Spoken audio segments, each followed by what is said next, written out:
And it's that quick. Hello, everybody. I'm 2 minutes late. Sorry, everybody. I got to reset my clock 5 minutes ahead. It's definitely my fault. Welcome, everybody, to Marvelous. I got it, Karen. Marvelous Mother Tucker's Monday with my two co-hosts, the one, the only Garden Guy Bill and the lovely Enamor Amie. How are you guys? First of all, Amy, how are you doing? Are you getting ready for your big marathon? Or Yeah, 2 weeks. I'm already counting down the days. So I have my last long run tomorrow. I'm so excited. 12 miles. It's gonna be a morning, but I'm ready for it to be done. Yeah. In the off chance that folks don't know, Amy, you run a marathon once or twice a year? Half marathon. Half marathon. Half. Okay, half I'm marathon. only half crazy, Jason. Only half. And when is it? And where is it? It's it's not this coming Sunday, it's the following Sunday. So I think the 15th, October I think 15th. that's right. It's in Detroit.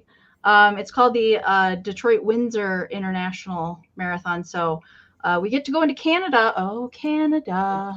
That's for Misty. So we get to go into Windsor, which is right across the river from Detroit, for, I don't know, I think 5 miles it's in Canada. So we go across the Ambassador Bridge, and then we come back through the Windsor Tunnel underwater. It's the only half marathon that has a mile underwater.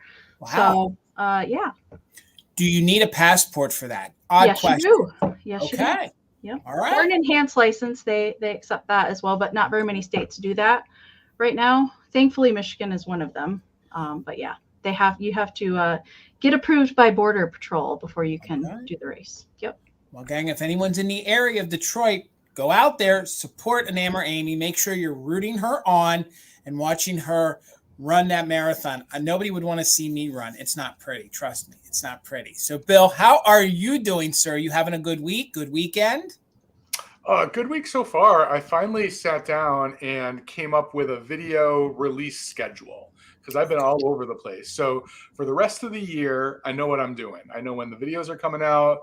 I know how many I have. So I got organized. Okay. All right. That sounds really nice, Bill. It's about time, right? Amy, you drop a video every Sunday at 5 p.m. 5 p.m. And then, Bill, you just dropped one yesterday, right? I'm going to do one every Wednesday and every Sunday because that's how many I have to get me through December right now. Wow. Can I borrow one or two of your videos? That's what I was going to say. Some of them are at Mother Tucker's. All right, then it's a win-win. So, oh my gosh. Okay, gang, welcome. Tonight's official Mod and Bid Ender is going to be the lovely Karen Gillette. And Karen, congratulations on your son's wedding over the weekend. That was really exciting to hear about that and know that you and Gavin were there. So congratulations. Hopefully you guys had a good time. When we get to her in the chat, I will, of course, highlight her. But we will have some backups with us tonight. So I know Deanna, Northwest Sunshine, will be around. I already did see Holly of HM Parker. And then we'll have Tina as a further backup if we need it. So we'll say hello to some of our friends. And then Bill's going to explain how the sale is going to work. Then we'll go over the bookkeeping. I know. Well, Bill warned me at the beginning. He said, Jason, stop asking me. From here until eternity, I will always explain how the sale works. I said, all right, Bill, thank you. So, and I have already offered, too, that if Bill wants a break and I'm here on a Monday, that I can take over for a minute, too. Oh, and speaking of that, I know it is the first Monday of the month. The very lovely Misty will be joining us next Monday. So next Monday, because she is in Mackinac Island, Misty, we hope you're having a good time enjoying it up there. Well-deserved break. She'll be with us next Monday. So it'll be the four of us here next Monday. And boy, do we have some epic things in store for you. So make sure you come join us next Monday at 8 p.m. I've seen some behind the scenes, and it's good. It's good. So there's our first friend in the chat. Hello, Tumbleweed. Always so good to see you. Howdy. How are you? We got Trina in the house, Trina Hansen. So good to see you. Our friend Tirza is here with us. How are you, Tirza? Welcome to Monday, guys. I'm a snapping, guys. You know what that means. It is my man. It is Gavin, Mr. Grady Grupo Vintage Recordings. Please make sure you give him a follow. If you guys enjoy music and you enjoy it played on vinyl and on a record player, you got to give this man a follow. So please do. He's the other half of the Gillette Corporation. So please show the Gillette some support and follow Gavin over on his channel. I do want to mention that he spotlights us. So it is a full community. It goes full circle. He and Karen show items that they buy from us all over here on YouTube. So not only do you get to support the channel, get to listen to some really good music. I just put it on and let it play because he covers all genres. It also promotes all of us, and they show the lovely items that they've purchased from us. So again, Gavin, thank you so much for your support. And Karen, we couldn't do it without you. You guys are our cornerstone in the community. Speaking of cornerstones in the community, how are you, Miss Holly? She, like I said earlier, is going to be one of our backup bid enders and mods for the evening. So thank you, Holly, for all the continued support. There's Karen's little avatar, that cute little Daisy down there. Like I said, she's the official bid ender. She's the lag you guys are going to need to learn so you can get those bids in right before she closes out the auction. So there's our friend Karen Kennedy. Thank you so much, Karen, and thank you for the kind words from Saturday night. Some folks didn't like Jason's wig, but that's okay. A lot of people did like Jason's wig. So hello, Mix Mom. How are you, Mix Mom? Shade. If you guys don't know what I'm talking about, you'll have to go over and check out the sale after tonight's sale. Go over and check out Saturday night's sale in the replay. I think it's fun. So now we're spinning that globe. We got Weirna in the house. How are you? How do you say that, Amy? Guten Abend. Ooh, now I'm hungry for bratwurst. So if you look at how it's spelled, right. T's are the D sound, if that helps. Gotcha. All right. We got Miss Monica in the chat. How are you? Hey, hopefully you can have a enjoyed evening. And always thank you so much for being somebody who's in that ER. That is a really, really tough job. And we're just happy you're here with us tonight. Hopefully you can watch, see, maybe score some fun vintage, or just get some laughs tonight and just enjoy the show. So hello, Monica. So good to see you. There she is, Simply Shenanigans. How are you? So good to see you tonight. We got Shannon in the chat. How are you? Welcome, everybody. Keep it moving here. I see a lot of repeats. We'll scroll down here. There she is. There's Miss New Jersey, Steel Whisper. So good to see you, Steel. Hopefully you had a great weekend. It's so good to see you. There's our friend Karen Lord. Always great to see you, Karen. Welcome. Karen. See who else is here with us tonight. Keep on. Oh, there's Tracy, Artsy Fartsy. How are you? So good to see you. How are you? Let's see who else. Oh, there's Helen, the one, the only New England thrifter. So great to see you, gang. If you guys are not following her, she has weekly live sales. Please give her a follow. She stopped in Saturday night, Bill. I'm just saying, she stopped in. How are you, Lillian? So good to see you, Lillian. There's our friend Glowy Girl. How are you? So good to see you. Welcome. See who else is down here with us. Hopefully I say this right. We got Sandy. How are you? So good to see you. Hopefully you guys are following her as well. She has a really great YouTube channel, and a lot of times her and Helen do sell together. You remember meeting Sandy out there, Bill, when we ran 2 times. I ran into her out in Springfield the one year and then this year. So good to see you, Sandy. Hopefully you had a great weekend. There she is. There's Miss Mary. How are you? A fellow Mother Tucker dealer in the house with us. How are you? So good to see you. We got always lurking, always watching, my other half, Tina. How are you? Good to see you, Tina. We got Beth with a B in the chat. How are you? See who else is here with us tonight. There she is. There's Amy's mom, the one, the only, the best baker in the North, anywhere in the North or the Midwest. It's the lovely Pam. I'm telling you. I can't wait to dig into some of those jams she gave us. Did you guys try? Bill, did you try? You haven't tried them yet, Jason? I just had one today. No, not yet. Not yet. I'm waiting. That's some willpower there. All right. Well, I'm going to have to bust it open now ASAP. Maybe I'll do it tomorrow morning. How are you, Dave? So good to see you. JDA Collectibles is here with us tonight in the chat. Let's see who else is here with us. Oh, there's Blythe. How are you, Blythe? So good to see you. Hopefully you had a great weekend. There's our friend Wanda. How are you, Wanda? Good to see you. There's Spark Joy in Life. Welcome, everybody, to Marvelous Mother Tucker Mondays. There's Deborah here in the chat with us. Keep on scrolling down here. We got Brian here with us. How are you, Brian? So good to see you, sir. Who else is here with us tonight? I see Angela is here with us. How are you, Angela? So good to see you guys. Like I said, Amy, please do you do it better. Don't you know? Welcome. We're so glad that you're here with us tonight. A little Dakota's in the chat. So good to see you. How are you? See who else is here with us tonight. I'm going to pick up the tempo a little bit because I see Terry, and I know you folks want to get us on here with a little bit of vintage, get it moving. Aunt Kiki's here with us. How are you? So good to see you. We got Antique Bird Lady. How are you? So good to see you. We got the lovely Cheryl Stevens with us. How are you, Cheryl? See who else? There's my mother, Linda. How are you? So good to see you. Good old Rosie Clover. How are you, Rosie? So good to see you guys. There she is, still chasing that vintage, Miss Karen, chasing vintage. How are you, Karen? So good to see you here tonight. And I think we're soon down to the bottom. There is our friend Heather from Antiques Agenda. How are you, Heather? Yeah. Gang, if you are not subscribed to Heather's channel, please do so. And Heather has sales every single Sunday night. And I think that's at 7 p.m. Eastern every single Sunday. So please make sure you're following Heather as well. So, gang, again, thank you all for joining us. Before we get into it, please make sure you're subscribed to all my friends here on the screen. It's Garden Guy Bill. He has a YouTube channel. It's ENAMOR AMIE. She has a YouTube channel. Those links are down below. Very easy for you to subscribe to those channels if you are not. Please follow my friends over on Instagram as well. We do a lot of promoting over there that we don't do here. And as always, please follow me on all those platforms. I greatly appreciate it. So without further ado, Mr. Bill, the floor is yours, sir. And I'm going to zip it and quit it. Zip it and quit it. Okay, I'm going to do this quickly tonight because we have 12 rounds of awesome items to bring and show you all. So I'm going to just explain a little bit about how this all works in case there are people who need a refresher, people who haven't been here before. But the overarching thing you should know is if you ever have a question about what's going on or about what we're showing, just put it in the chat. There are lots of helpful people who can answer that question. But let's talk about the chat first.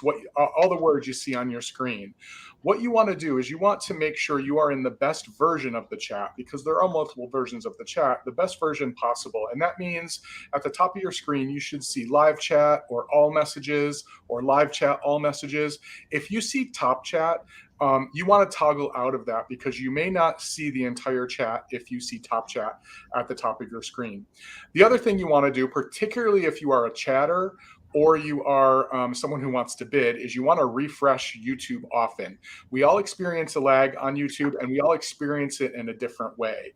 So we have a lot of helpful people in the chat that will let you know if it appears that you are lagging, if you're in the chat and you're lagging. But the way that you refresh YouTube is you close it out, you close the application down, you come back in, you click on the sale, and then you make sure, again, you're in live chat or all messages. Make sure that little red button's all the way over to the right on the bottom of your screen. The chat is there because it's the way we build community here. So we invite you to engage in the chat. We love the chat. We love talking to people in the chat. We don't always catch all the comments in the chat. That's a problem, but we do our best. If you have a question during the sale and you want someone on the screen to see that question, we're more likely to see it if you put your question in all caps. But if we do miss it, somebody in the chat's going to let us know that we missed it because we have good mods on this channel and they let us know. We also love for you to share your knowledge in the chat. If you know something about the objects that we're showing, we would love for you to share that knowledge because we like to learn as well.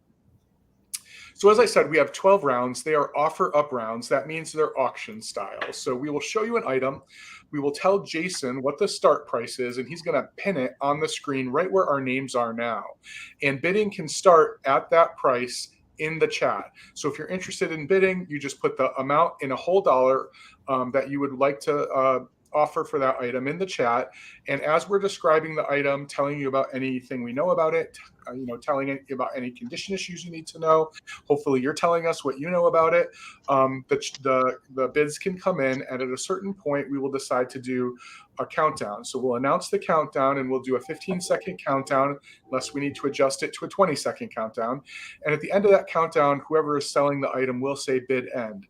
At that time, our official bid ender, which is Karen Gillette, she has that little avatar with the daisy in it, she will type bid end into the chat. We will look for the bids that came in before that bid end, and we will take the highest bid that came in before the bid end. That's the person who will claim that item. Now, we also do another thing over here on YouTube on Mother Tucker's Monday called the just in case bid. Now, this is an opportunity for someone who is really interested in having their best chance to claim an item to tell us what the maximum amount they would be willing to bid on that item is. So let's say that there's an item that's starting at $45, but you'd be willing to spend up to $75 on it. You can type the letters JIC with 75. And if the highest bid that comes in on that item is $50, we will just bid you up $1 over the next highest bid or the next highest just in case. So in that scenario, you would claim the item not for your high just in case of 75, but for the $51, which is $1 over the $50 that the next bidder put in there. If just in case is confusing to you, if you're new to it, you'll see it actually in action tonight. Just watch and ask questions if you need to. But there are two things about just in case we need you to know. That just in case should only be used during the countdown. JIC bids should not come in before the countdown, and if they do, we can't recognize them. And just in case bids should only be used by people who are active bidders on that item.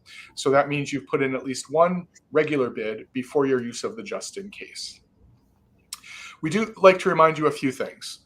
When you're bidding, please remember that you are bidding on vintage items. We know that you all know that, but we like to say it. These items are in vintage, previously used condition, previously loved condition, and we will do our best to point out anything that we believe you need to know about it. As dealers, we will tell you what we think you need to know about it. But if you have questions, please ask the questions before the countdown.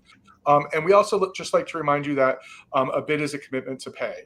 And we all have various shop policies about that payment, but I can tell you that all of the shops here tonight use PayPal exclusively to bill. You do not need a PayPal account in order to check out.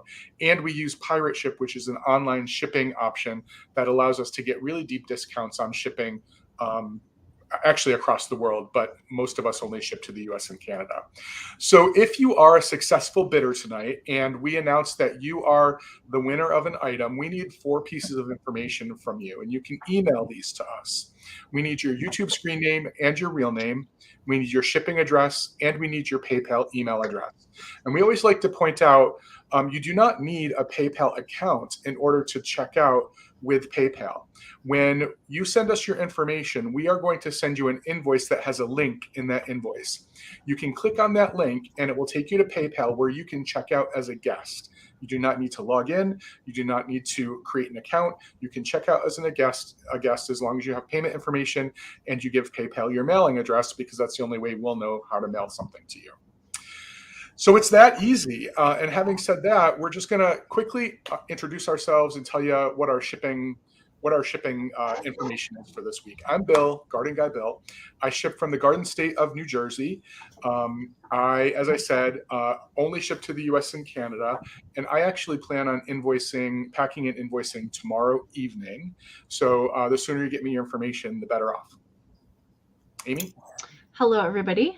Happy Monday. I am Amy of Enamor Amie. I ship from Michigan. I also only use PayPal and Pirate Ship, only ship to US and Canada at this time. I will be doing my packing and invoicing for tonight's sale only tomorrow. So you'll see something from me at some point tomorrow. It might be really early in the morning. It might be later in the afternoon. So tomorrow for this. And then I do have sales on Wednesday and Thursday this week. So I will be doing invoicing for those later in the week. All right. I'm Jason from Mother Tucker's Antiques. I ship out of Pennsylvania, the good old Keystone State. I will be doing all my invoicing on Saturday. So I package everything and then Tina shoots out the invoices. So if you guys purchased from Saturday's sale, in essence, you have an open box, which means if you purchase something tonight or during Fantastic Finds on Wednesday, and I can do it safely, we will combine it all to save you guys on shipping. Like everybody else, PayPal, Pirate Ship, US and Canada only. I offer a free pickup at the brick and mortar. So if you guys want to utilize that, please let us know via an email or when you send us your information. I think Bill can do that as well. Let him know. He can also offer free pickup in New Jersey, right, Bill? Yeah, I'll do that for now. Yeah. Oh, okay. Okay, maybe not. Maybe I was wrong. No, it's okay. It's okay. Okay, but I do offer free pickup at the store, so just let me know about that, and then we won't invoice you for shipping. I'm trying to think if there's anything else. I think that's it for me. There are a few friends that did jump in we want to say hello to, and then we're going to get the sale underway. So it looks like Debbie Gutierrez is with us. Oh, I feel so amateur when I do that, but I tried, Debbie. Oh, there's our friend Dawn. Dawn, so good to see you. Buttermilk and Cream jumped in. We got Grandma Mary's Attic. How are you? We got Buttermilk and Cream. Oh, goodness. I saw a few more. We got Robin. How are you? It's so good to see you. I know there was a few more that I saw. I want to try to mention everybody. We say it all the time. If we ever miss you, it's not intentional. Hello, Heidi, all the way from Belgium. So good to see you. Heidi. We got Brenda here with us. How are you, Brenda? Yo, Jamie, how are you? So good to see you, Jamie. Jamie. In the chat, we got Virginia with us. How are you, Virginia? We got Debbie. I see Sandy, and I think I'm caught up. And like I said, if we missed you, it's never intentional. I'll try to get you double in the next go round, gang. We're about 20 minutes in. Let's get the sale started. We're going to start with Bill, and then we'll go to Amy, and then we'll repeat with me over and over. So let's get everybody moved around. Let's get Bill up here. Bill, how much is your first item starting at, sir? $13, Jason, and that's probably an indication of what I'm bringing. Many of you joined us, Amy and I, on Thursday for our Halloween sale, and I have a few Halloween-y pieces tonight, and I always like to start the Halloween things at $13. I have this, and I showed this to Amy after our sale. That's good. I have this amazing little, which I believe to be a super, super old, and I believe it's also handmade, black cat, and it is velvet. It's velvet. It's got this sort of tattered satin bow. It's got two little stitches for each of its eyes and these cute little ears. And if you're someone who loves sort of this sort of tattered, shabby look for your decor, I think this little black cat is perfect for you. It does have that, what's that scissor called, Amy? At the bottom, a pinking shear. A pinking shear cut down at the bottom, and it's a little bit dimensional. It has the black velvet on the front and the back, and then on the inside is that super old and super thin felt. It's layered felt to give it a little bit of, I think, volume, and you can tell that it was hand stitched because there is the stitching on the inside. Now the felt probably should be a little whiter than it is, but it is discolored over time. But if you are someone who likes sort of this older look, this little black cat has it. I don't know how old it is, but it did come. If you saw my unboxing recently, you heard that I got a collection of vintage black cats. Someone was collecting Halloween vintage black cats. Some of them went back to the late 1800s because they were actually marked. I don't know when this one was made, but it's super cool if this is the sort of decor that you like. Bill, could you slide like a pin into the back of that and wear it as a that's what I was saying maybe? To Amy, that it may have been that. That's kind of what I thought that it was. I also think I have seen little dollies made like this too. So I was wondering if this was maybe a dollhouse thing or the pet of a little dolly at some point, because this is a familiar sort of, turn of the century design to me down here, or crafting. But the velvet is in super good condition. Sometimes it gets compressed over time. Parts of it get kind of, the pile gets pulled down, and you see a little bit here on the back. But other than this kind of tattered orange satin ribbon, which I think looks great tattered, it's still in really good condition. I love that the eyes are just a little bit wonky. The ears are nice and stiffened. I think they probably did something with a paste or a glue to stiffen them up, but I think it's super sweet. And it's tiny. It's only I never know. It's only 3.5 inches tall. So yeah, so maybe it was a lapel pin, maybe it was something, I don't know. It doesn't look like a pin was ever affixed on the back though. Looks like very folk artish. Yeah, that's exactly kind of like the thing I was going for. Very early Americana, folk art, shabby kind of thing. So I'm going to go ahead and start that countdown. If anyone else is interested, now is the time to get your bid in for this cute little black cat. 15, 14, 13, 12, 11, 10, 9, 8, 7, 6, 5, 4, 3, 2, 1, bid end. Bill, I think Lori's onto something. It could double as a finger puppet, couldn't it? No, I don't. I mean, you could use it as a finger puppet. I don't think that's what it was meant to be. Gotcha. Yeah, unless it was. No, it's not. No, it's not a finger puppet, but it could be used as one. Okay. All right, so let's see. There is the bid end. Thanks so much. So Sandy had a 16. Rosie Clover had a JIC of 18. Karen had a JIC of 20. So if I'm looking at this correctly, Karen Kennedy, this little guy is yours for $19. Thanks so much. You got it. Hello, powdered donut. All right, Miss Amy. Choice at $6, Jason. Got it. The only other thing that I could think of with that would be like a pencil topper. You know, but I really don't know. Be what you it want. Could have been a little ornament. Who knows? But I think it's cute. Whatever it is, a vintage mystery that we shall add to the list. All right, I do have some. So, oh yeah, see, look how cute that is. Oh yeah. I would write with a pen that has a cat on the top of it. Absolutely.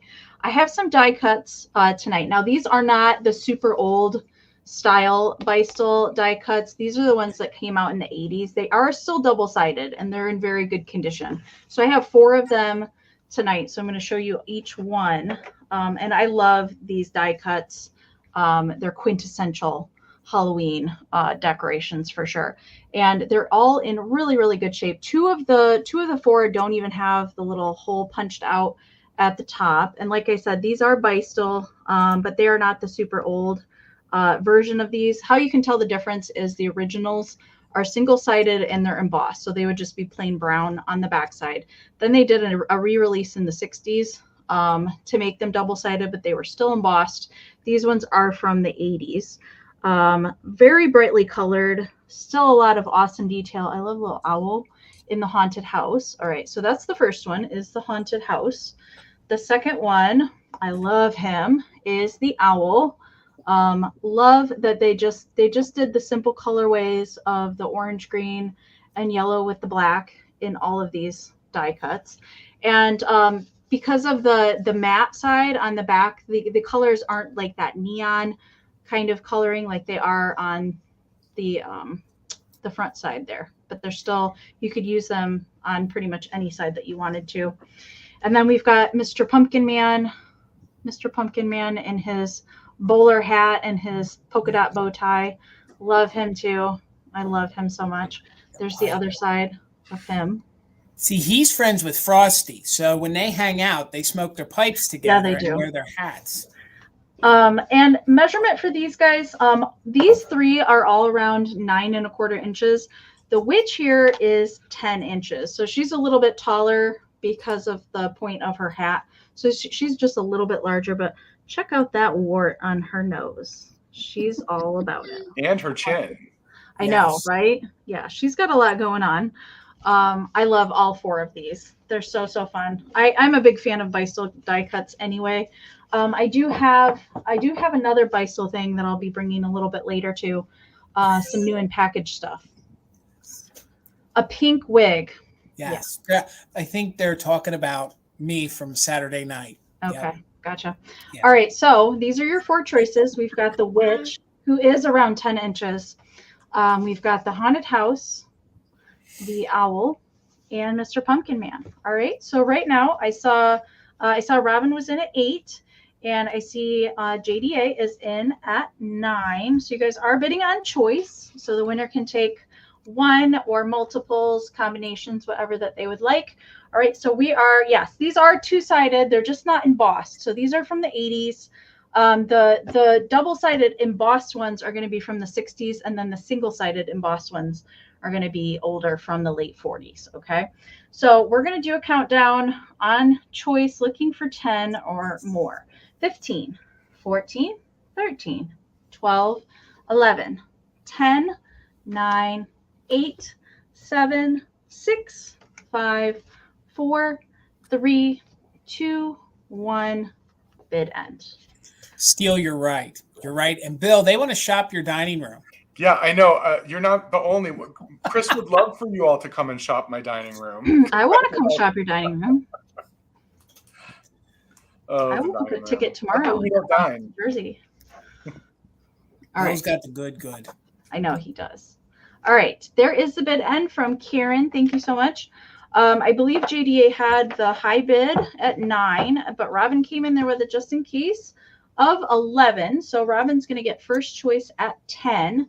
So Robin, if you don't want them all, just let me know if you want pumpkin, witch, owl, or house, or a combination thereof. And then JDA is going to get second choice.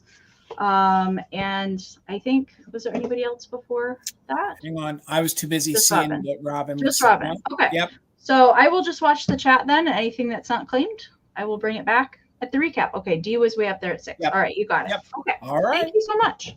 All right. My first round. Lisa, before you do that, did you notice that when Powdered Donut came in, she greeted Helga before she greeted you and I? I know. It was I'm here for that. Amy, Helga, Bill, and Jason. That's Helga. funny. I think I need to send the wig up to Helga. I think she would look good in the pink wig. What do you think, Bill? No? Yes? In return, she would send you back a curse. Okay, then I'm not sending the wig. So, $12 choice, guys. And I normally bring you the enameled flower pins. I actually have choice on butterflies. And I have to say, I think they're a little harder to find. So these are in really good condition. This is your first one at $12. Now, all of these seem to have a little bit of paint missing right down here at the bottom, okay? I don't know that I want to call that a chip or if maybe it's a manufacturing defect, but I think all of them have just a little bit of paint missing right there. I don't know if it was missed or what, but I just want to note that at the very bottom. But you can see that they're in super good condition. There's no rust. There's no weirdness. They're very mod 1960s the way they feel, 60, 70. So this is your first one at $12. They each measure just about 1.75 inches tall by about 2.25 inches wide. And this one is your orange, and with the orange one with brown wings. So that is your first choice. Here is the back. Same kind of clasp that they use on the flowers. Really neat, really unique, little metal enameled pins. This one definitely speaks to the era. Here is your second choice in the blue and the green. Very 1960s, 1970s look to them. Same exact sculpt, same size. So just $12 choice. There's no name on them. I didn't really even find any examples of these anywhere. So if you guys are into unique enameled pins, I thought these would be really unique. There's your second choice. That is the green with the blue. And then again, this one really speaks to the time. This one is orange with a yellow body. So, and again, each one of them seem to have just a little bit of paint missing at the bottom. So let's see if I can show you just a little speck right there. Hold on, let it focus. Just a little speck. Each one has just a little on each. It seems to be too similar for it to be that there's damage. So Cheryl, I see you at 12. Thank you so much. So we're looking for 13 or more. And again, these are your average size. You know, they're about the average size of a enamel pin flower. Come on, camera, work with me here. So you can see, and it for you to think about the size again, they're about 1.75 inches. So they're roughly about 2 by about 2. So about 2 by 2. So that was your third choice. Again, no damage to these except whatever little paint wear is down there at the bottom of them. And this one has a little bit of paint wear here on the tip as well. That was your second choice. The blue with the green body. Again, I think these are really unique. If you guys love enamel flowers, I think these would look even better in your flower frogs if you adorned them with something else like ephemera. And especially some of these are really neat fall colors. So, all right, I don't see much more interest. Let's go ahead and do a countdown. We're looking for 13 or more, just in case for active bidders, and it will be on choice. And you'll have to either let me know if you want the brown, the blue, or the orange. So let's count them down from 15, 14, 13, 12, 11, 10, 9, 8, 7, 6, 5, 4, 3, 2, 1. Bid end. Thank you, Robin. I see you in at 13. Looking for 14 or more. Hello, Catherine. Good to see you here tonight. It'll be fun to watch you on Thursday on Amy's channel along with Heather. It'll be a good time at 8 p.m. over on Amy's channel. 7 p.m., Jason. 7 p.m. Sorry about that. 7 p.m. And there's the bid end. So, Robin, you get first choice. We'll do it really easy. Let me know if you want the brown one. So you can have the brown one if that's what you're interested in. Then we have the blue one.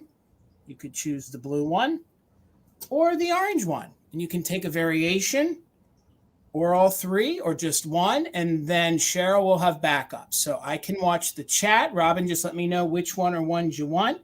It was orange, blue, or brown. So we're going to keep it moving and turn it back over to Bill. I can watch the chat.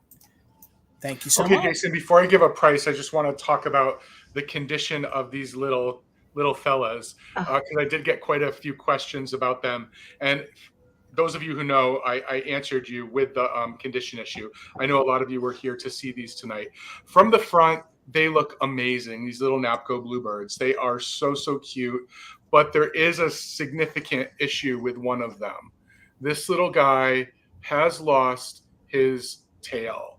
But the reason I decided to pick them up and bring them is because if you just wanted to start, so I'm going to start these at $10 if anyone's interested. If you just wanted to start out a little collection of bluebirds or forest creatures, or you collect the Napco Bluebirds, this is a great starter piece, because when they are displayed from the front, you really have no idea that damage is there. The only thing you really see. So these are the two bluebirds on the cherry branch. So these are little cherries with a little bit of paint loss there.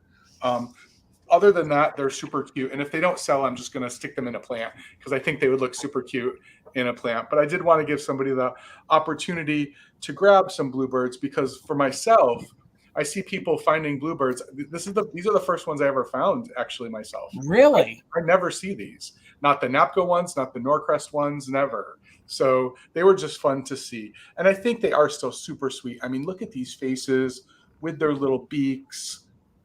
Super, super cute. The Napco stamp happens to be right underneath the bird with the broken tail. It's right there. These would be so good to embellish with something else, maybe craft with, maybe even add like an enamel flower to them in the back there. Or actual feathers. Like Yes. Stick some feathers in there. It could be cute. But again, if you have just a display up on a shelf, that may not really matter. It may matter to lots of people. It might not matter to everyone, though. But they are really, really cute. And it's a big little branch of birds. They are, what are they? Why do I do this? 3.5 inches tall and 5 inches from side to side. Yeah, I think they're super sweet. And Bill, where's the damage at again on them? It's the tail. The tail. Oh, okay. Yeah. All right. This one has a tail. Maybe you could, if you were really crafty, you could use this tail to mold a new tail. You could. Wouldn't that be fun? I'm sorry. When you showed those to me earlier, and I know you showed them when you first offered them up, I thought it was the branch that was damaged. I'm so sorry. Oh, and so Tracy just said the same thing. Easy to mold with clay and add a tail. Well, maybe easy for some. That's not a project I would try, but I'm sure there are lots of talented people out there. But it looks like we have some interest, and they're going to have a new home. So I'm going to go ahead and start a countdown. If anyone else is interested, thank you all for your bids. 15, 14, 13, 12, 11, 10, 9, 8, 7, 6, 5, 4, 3, 2, 1, bid end. Oh, those faces. They get me every time with these bluebirds. Those faces are so adorable. It's the cheeks for me. The cheeks are just like so pudgy, right? Oh my gosh, so good. So there is the bid end. So a collector treasure hunter, I think that's Tina, right? Is that Tina? I think. The collector treasure hunter had an 11. Didn't need your just in case of 16. So these are coming to you for $11. Thank you for adopting them. They just needed a home to love them.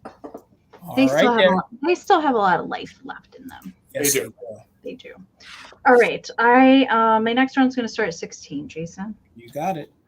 Okay. I do have some Halloween stuff mixed in, or some kind of general fall stuff mixed in, and a little bit of just regular kitsch tonight. Up next, I have this really cool owl, and he is a bank. So there is a whole series of these particular, they kind of look, they give you the impression that they might be carved out of wood. And actually he is that kind of chalkware, ceramic, composite kind of material that a lot of the banks from the late 60s into the 70s were made out of. So that is what he is made out of. That kind of material is a little bit prone to chipping. And he doesn't have any chipping on him, though. He is in really, really nice shape. And he does have rhinestones in his eyes. And the little white spots that you're seeing in there, I think that's just where the paint didn't get in the little eye crevice. I don't know what to call that. The little lines in the eyes. I don't think maybe the black didn't get in there all the way, but it's not a chip or anything like that. So he does have the stopper, and he is made by Napco. The Napco foil sticker is still there present. They did make a cat, a dog, I'm trying to think, a frog, an elephant, I believe, in this kind of like carved wood kind of style that they did in these, but you can see kind of it's like faceted to make it look like it's carved out of wood, and they all have that kind of same style to them. But I thought he would be really cute in Halloween or a little fall display as well. He's not a super spooky owl, so I think he could probably work for fall into Thanksgiving as well. Measurement for him, he is 5.5 inches tall, so that's the sizing there. He's not a super large bank. And there's the bank opening there on the back side. So there's no chips. There's not really anything that I can say is wrong with him at all. He's in really, really nice shape. So I see Cheryl is in at 16. We're looking for 17 or more. I am going to count him down since we do have lots more rounds to get to tonight. So Cheryl is at 16. We're looking for 17 or more. 15, 14, 13, 12, 11, 10, 9, 8, 7, 6, 5, 4, 3, 2, 1. Hooty hoo. Bid end.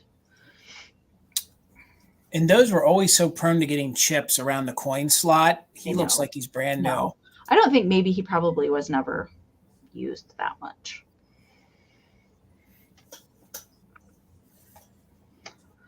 All right. Waiting for that bid end to come in. There it is. Thank you so much, Karen. So Mushroom Lover was at 20, but JDA came in there with a just in case of 21. So for 21, this guy's coming to you, Dave. Thank you so much. All right. Congratulations, Dave. All righty, gang. My next round is going to be choice, and it's going to start at $10. And this is the best time of the year for this pottery. I love it. It's Pfaltzcraft, right from Pennsylvania, down in York, PA is where it was originally made most of the time until they sent it overseas. But these are good old USA pieces. So it's going to be choice at $10. Some of these are considered just the brownware. Some are considered the brown drip. So first thing to offer you is the Pie Bird. In really good condition, super cute. You really don't see the brownware Pie Bird too often. No chips, no cracks, not even anything up here on the beak to speak of. That's just glare from my ring light. There you can see the underside. And a lot of these were not stamped Pfaltzcraft. So, but it is made by Pfaltzcraft. You can find it in any of their guidebooks or if you check it online. So that's going to be your first choice.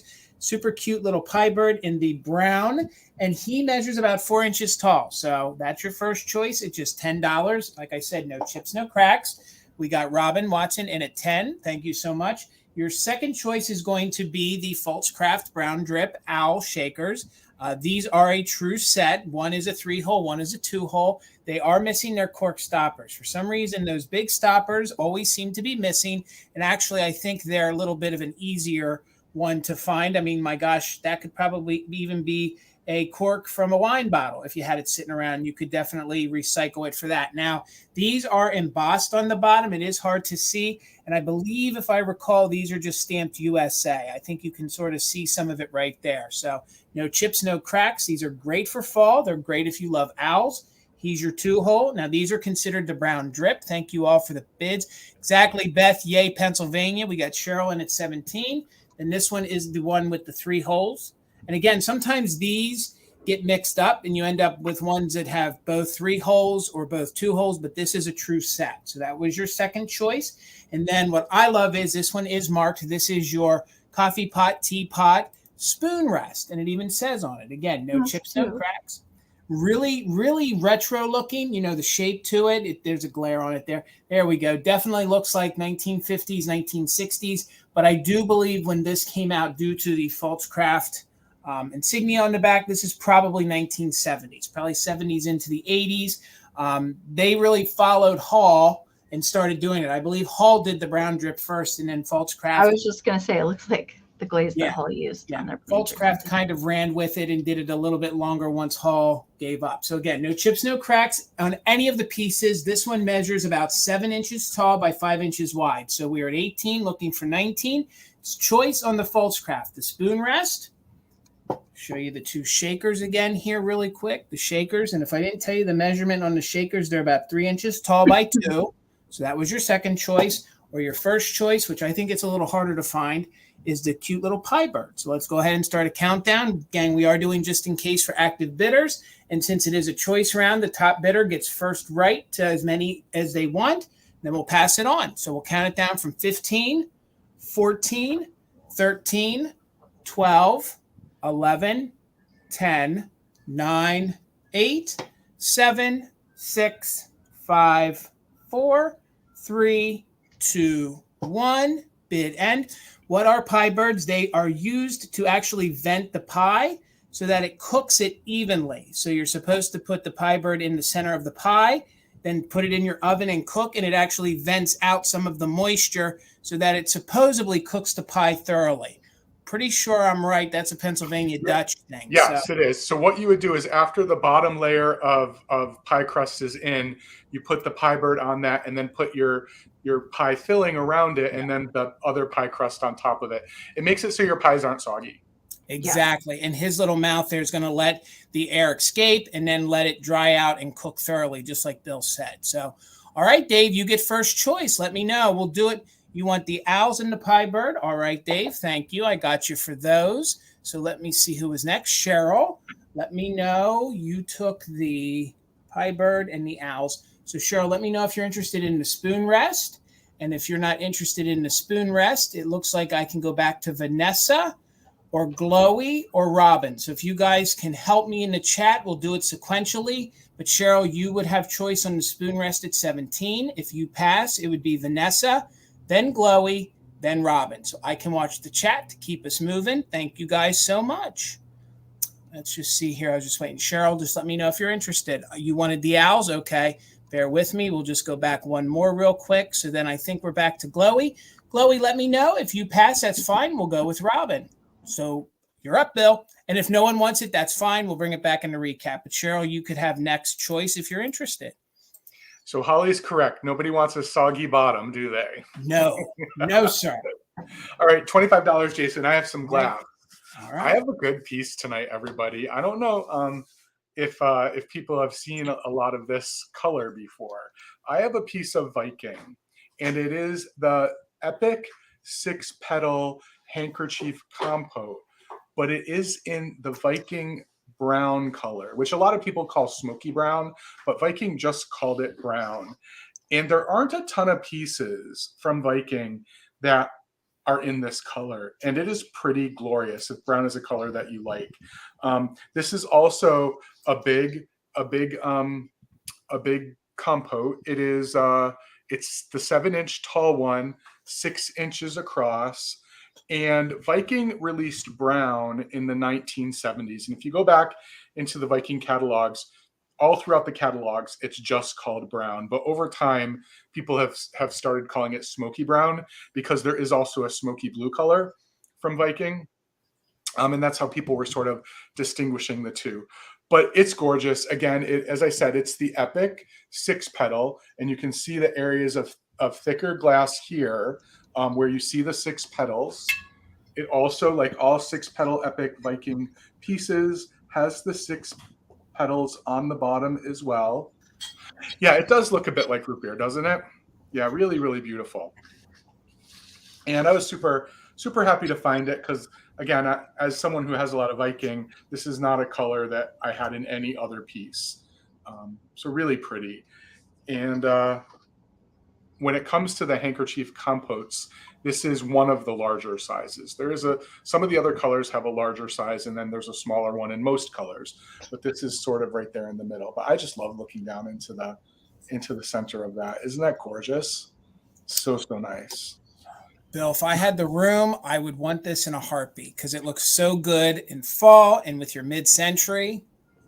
Well, I started going crazy because I was like, this was so beautiful when I found it. I'm like, maybe brown is the color I should be collecting in Viking. So I went back into those 70s catalogs. They didn't make a whole heck of a lot of other things other than compotes in brown. There are no swung vases in brown. There's just not a lot of pieces in brown. A lot of the figural pieces like the swans and the ducks and the egrets and the mushrooms, they're not found in brown. But this is just so, so pretty. All right, so thank you all for your interest. I'm going to go ahead and start a countdown. Remember, active bidders can use a just in case. I'm going to get some white behind this while I'm counting it down because you really see that gorgeous color and then the concentration of color in the petals with the white behind it. So right now we'd be looking for 47 or more. 15, 14, 13, 12, 11, 10, 9, 8, 7, 6, 5, 4, 3, 2, 1, bid end. Could you imagine eating an ice cream sundae out of this and then it turning into yes, Jason, because that's the way I think too. I've already thought of that, and it's got the lips in between the petals that you can just, if it melts, you can just pour it in your mouth. Last night I was like, well, before I try to sell this, should I actually eat an ice cream sundae out of it just to say that I did? That would be or a root beer float. Oh man, yummy. All right, thank you all for your bids. I see Dave had a 48, Cheesecake came in with a 49, and Susan came in with a just in case of 60. So Susan, this gorgeous piece of glass is coming to you for $50. Congratulations. All right. Why do we always have to talk about food? Because then every time I get hungry, every time. It's our downfall, Amy. It's our downfall. I know. We relate everything to food. All right. I have a Halloween blow mold up next. It's going to start at $40. This is my last Halloween blow mold I'm going to have for the season. And this one's pretty special. And you don't see the ones with the black cat at the bottom very often. Empire did make one that looks very similar to this with the pumpkin head. The black cat's actually facing the other way, and it would have witches at the bottom. Like the ghosty blow mold that I had last week on the Halloween sale with Bill and myself. This guy is made by Bayshore, and he doesn't come around super often. Some of the other Bayshore pumpkin molds are a little bit more common than this one, but I do want to show you the details, especially on the cat. I really like all the molded details that they were able to get into this one, right up into the fur texture of the cat and the little tiny pumpkin. And there you can see all the little dancing jack-o'-lanterns, and they go all the way around to the backside as well. And they also went ahead and molded some little leaves down there. They didn't have to do that, but they did, just to give it a little bit more interest to the back of the cat. And then we've got the big toothy grin of the pumpkin man. I love him. I have this one in my personal collection of Halloween as well. So I found another one, so I thought I would pass it on to somebody else. Now, like the Bayshore Ghost last week, he didn't have a cord when I originally found him. So I have replaced it with a brand new toggle switch cord. It's nice and long. I'm not even going to be able to show you the bottom. It's nice and long, so you can kind of, I know the original ones were much shorter and you're kind of limited as to where you could put those. But let's light him up. I love the little glow that these put off. I think I'm partial to the tabletop blow molds versus the big ones that go outside. I don't know. I just have a soft spot for them. I think they're really awesome.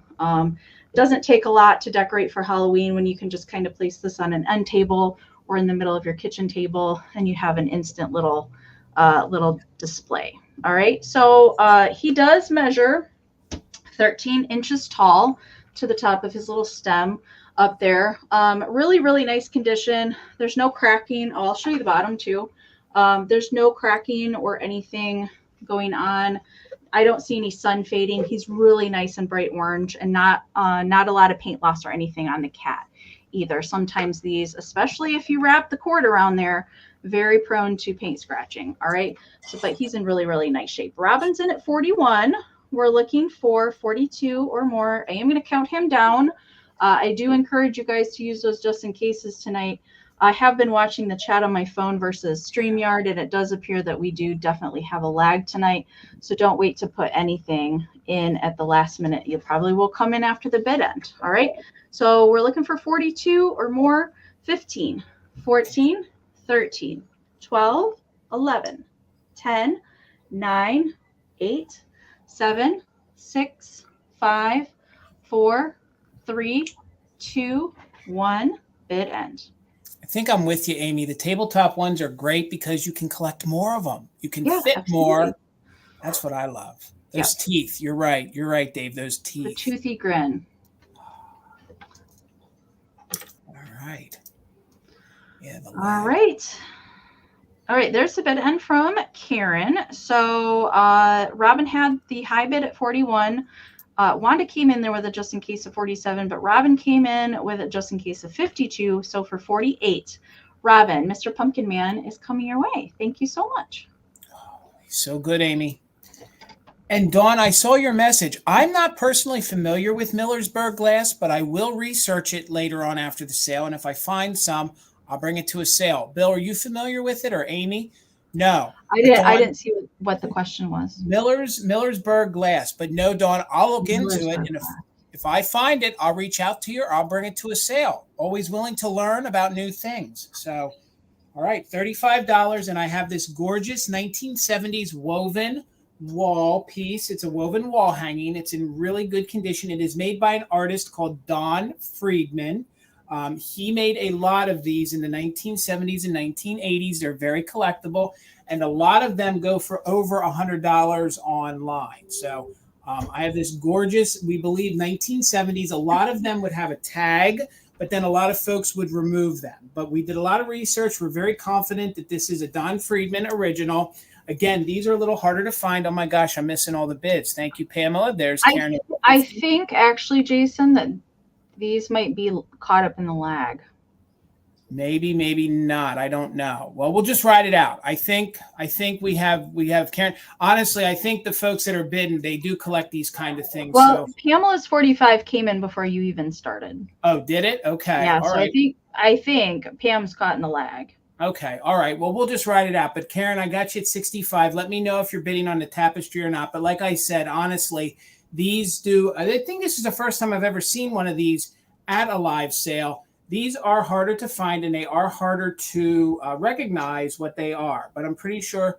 What are you bidding on? But I'm pretty sure with the lag that we're in with Karen at 65. So we'll just wait for everything to catch up. But again, the measurements on it is 22 inches long by about 12 inches wide. I knew it, Karen.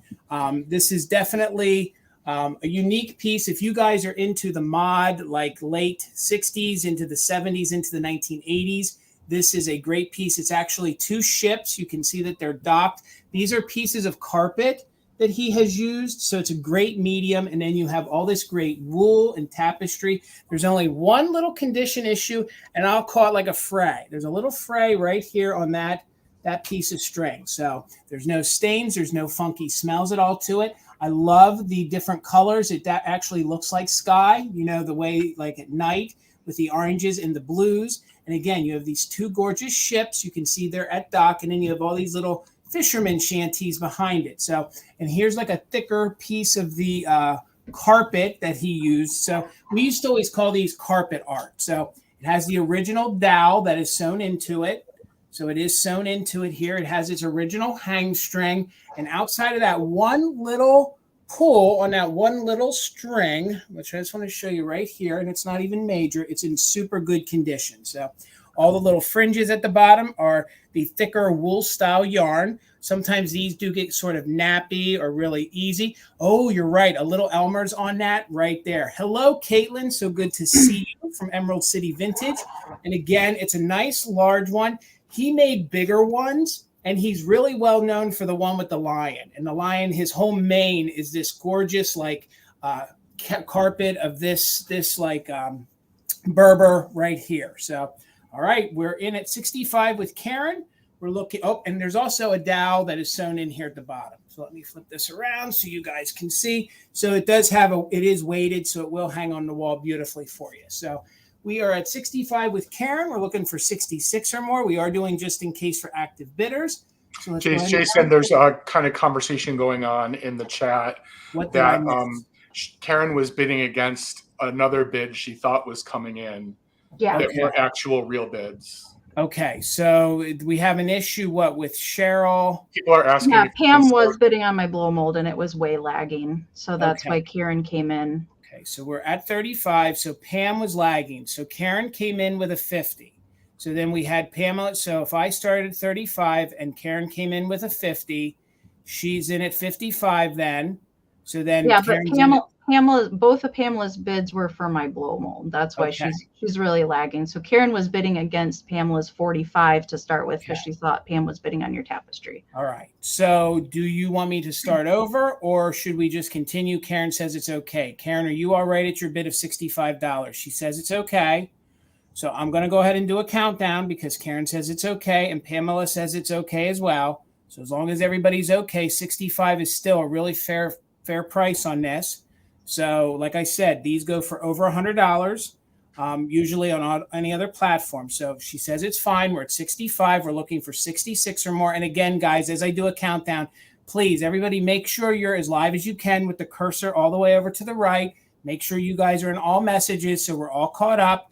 And if you guys want to bid on items, please get them in before the bid ends so that we can keep the sale moving. So 66 or more, we'll count it down from 15, 14, 13, 12, 11, 10, 9, 8, 7, 6, 5, 4, 3, 2, 1. Bid end. And again, if you guys aren't familiar, the artist is Don Friedman.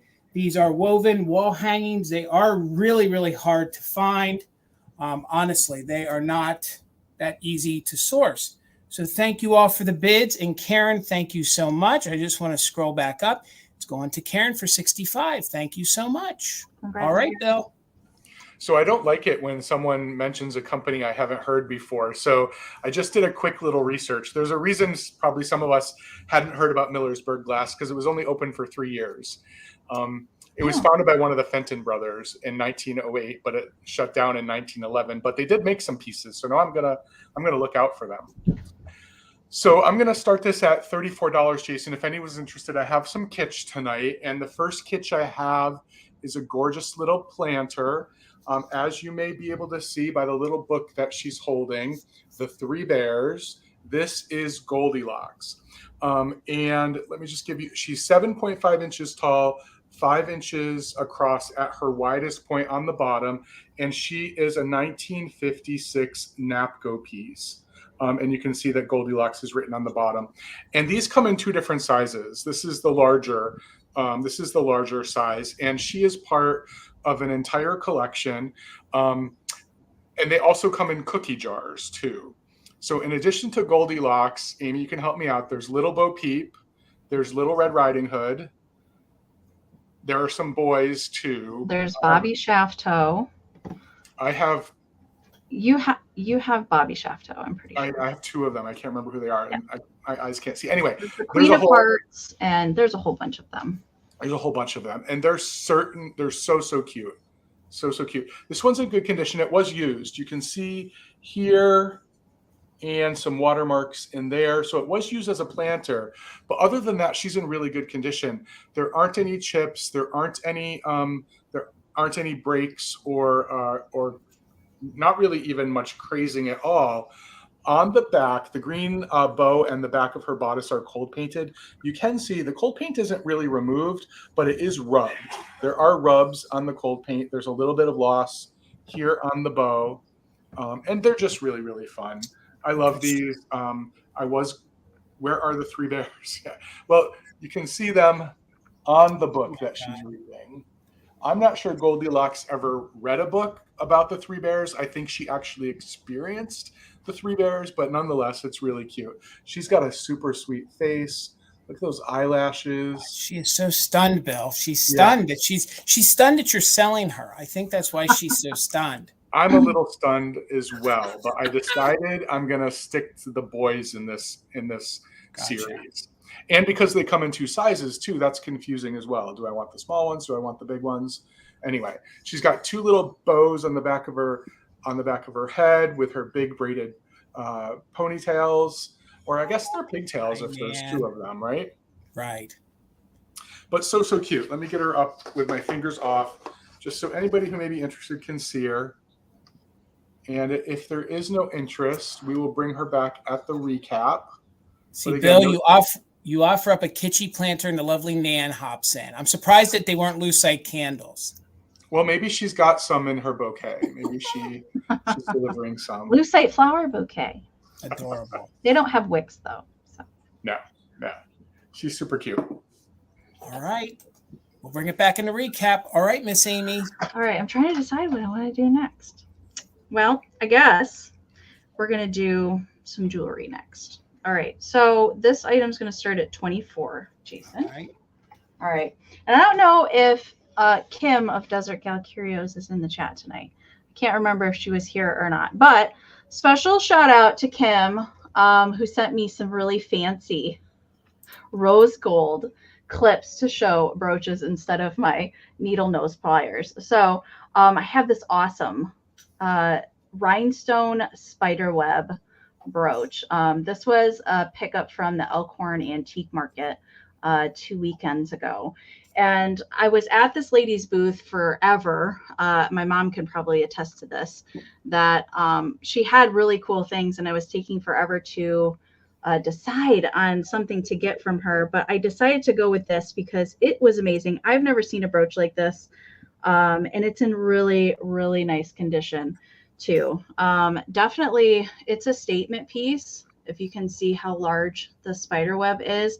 But it was the dangly spider on the little sparkly web that got me. So that is why I decided to pick this up. So I'm going to try and get in real close so you can see all the details. So we've got prong set, tiny little rhinestones. There's no missing stones. There's no discolored stones. And then we've got the spider down here at the base. And then it's just got a black cabochon there in the center for the spider. There's no bending or anything weird about it. The puddling on the back is really, really nice. It's constructed very well.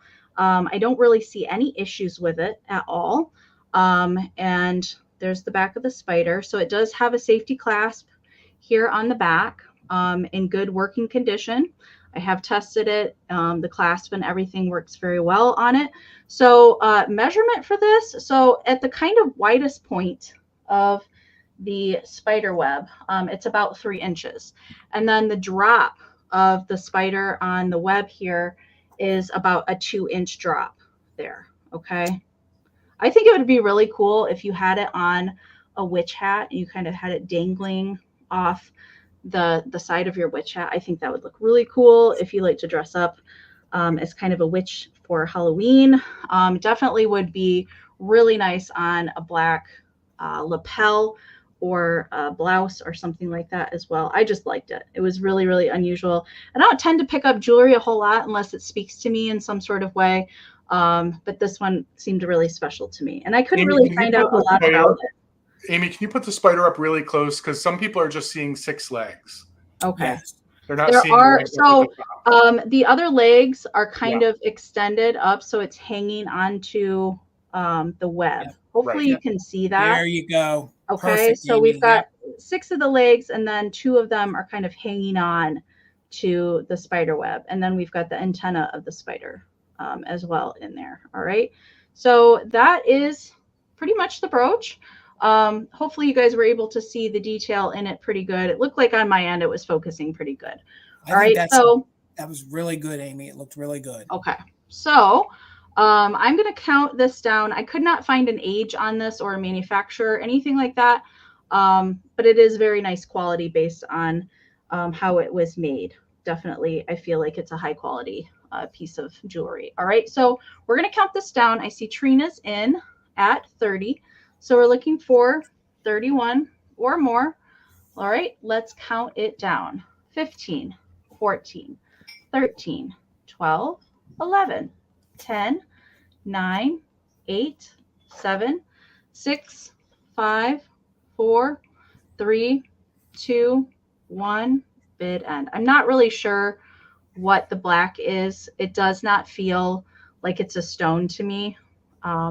It feels, you know, not a real kind of gemstone, if that makes sense. Definitely like a Charlotte's Web, and you don't get much more Halloween than this. All right. There's the bid end from Karen. Thank you so much. So Trina, this is coming your way for 30. Thank you so very much. Thank you guys for all hanging out with us here tonight. We greatly appreciate you all. Karen Gillette, thank you so much for being our official mod and bid ender tonight. You don't know how much we appreciate you. We appreciate you helping us tonight. Thank you so much. So my next item is going to start at $24, and I have a gorgeous glass bird that I believe is made by Murano. And then I will tell you guys why that I believe it's Murano. But we're just starting it at $24. There's no chips or cracks. You can see that it is three-toned. It has some of the gold foiling to it on its feathers. It is clear, very crystal clear on the body, and it has this gorgeous smoky top here around the top of its head. And then the way the light hits it, you can almost see as I move it, the little bit that they did right here, it makes it look like almost a full black bird. But then when you hold your hand behind it, you can see that it is two-toned. So no chips or cracks. It has a very well-polished bottom, which is very normal with Murano. There's no chips to the beak. Whenever Murano made birds, a lot of times that's the way they parted the feathers. So if you guys know your Murano figurines, and if you know the Murano birds, you'll know that that's a tell sign that this is a Murano piece. And it also has the gold flecking in there as well. So he's a pretty large fella, pretty large bird. He measures just about 4.5 inches wide by about 2.5 inches tall. So you can also see by the way the eyes are pressed in there, that is very typical of Murano. And this little fella I thought would be great, especially since he is gold and black and clear, that he would look great in your Halloween decor, maybe like a raven kind of thing. Or if you guys had a light base, you could definitely light him up from underneath. And a lot of times these Murano pieces do get chips, you know, on the beaks or the tail feathers. But he would be so eerie and so neat if you guys underlit him with a black light.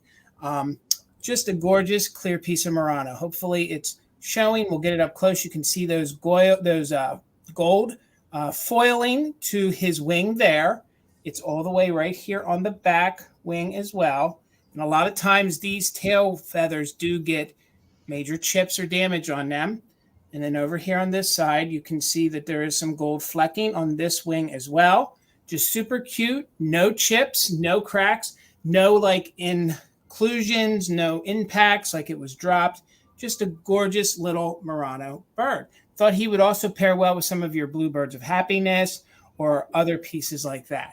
But I'm not seeing any interest at $24. I'll just wait another moment for the lag. We can bring him back during the recap. But again, he would look good with all your different Murano pieces. If you guys stack glass, he would look good in the center of a dish. You know, if you guys had one of those like candy bowls, he would look super cute in there. And again, the bottom is polished, very, very typical of Murano. Very safe to say that this is a Murano piece. But I'm not seeing any interest, and that's okay. We can bring him back during the recap. Oh, thank you, Robin. I see you in at 24. Thank you so much, Robin. I'll just wait a moment for the lag. Again, the body of him is clear. I know there's a lot of lights on him right now, just so you know what you're seeing. His body's clear. They did do a little strip of smoked glass around the top, so it does have that smoky black effect to it.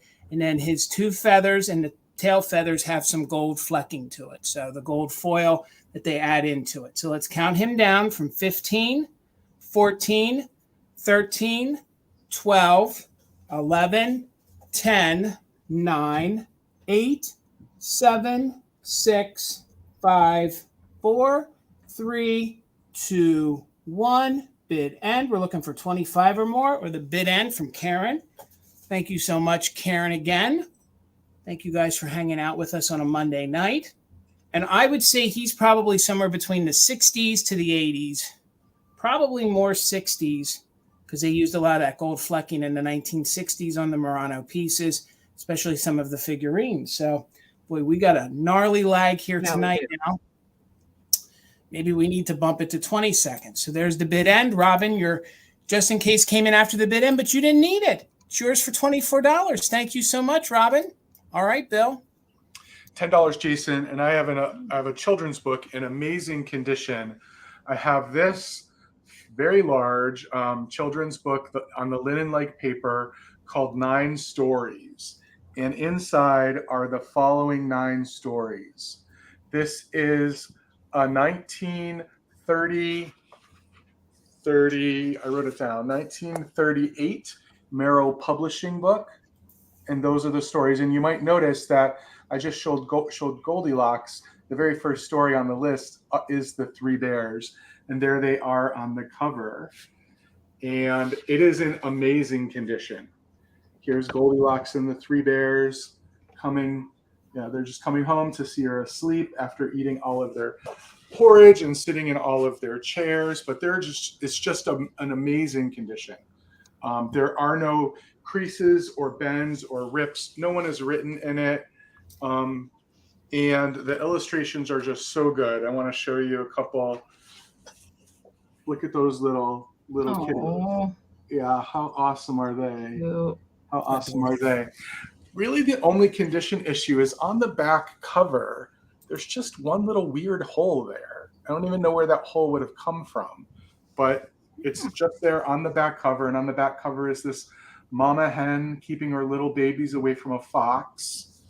And then my favorite story in the whole book, I don't show these well, The Elves and the Shoemaker. Oh, look at those guys. Those pictures. Yeah, so they're really fun, right? But yeah, 9 stories. Nice book. I'll show you the corners. I mean, like all the places you would expect to see damage, like where the staples are, they're all intact. And this thing is, just 15 years away from being 100 years old. It's just so good. Do you think maybe, Bill, they put that little hole in it so that they knew that it belonged somewhere? Like maybe somebody said, hey, this belongs in the library. We'll put a little hole in it. So if it's stolen or... I don't know. But now that you say that, in my textbooks, I always have students write their name on the page that corresponds to their birthday in the margin. Right. So that if it gets stolen, not that they're using actual textbooks much anymore. They do, right. But not much. But yeah, maybe it is a way to mark. I don't know. But so sweet. So good. You showed this to me last week and I had never seen it before. Yeah, isn't it great? Yeah. And it's great because there are 9 stories within. Some stories take the whole 2 pages across. And then in some cases, there's a story on one page and a different story on another page, depending on how long the story is. But yeah, I was really excited to find this. Actually, in a pile you wouldn't have ever expected to find something like this in. So it always is a good idea to look. And there's no smell. It came in plastic when I found it. So yes, good, Nan. Thank you for pointing that out. The illustrator is Florence Salter, and she is actually a pretty prolific illustrator of the time. And her name is right there, Florence Salter. So good. And the color in this is so vibrant, Bill. So vibrant. It's bizarre, actually, how nice it is. And I love the way these feel. If you haven't ever felt a linen-like book before, get yourself one just so you can feel what it feels like. Yeah, it's good.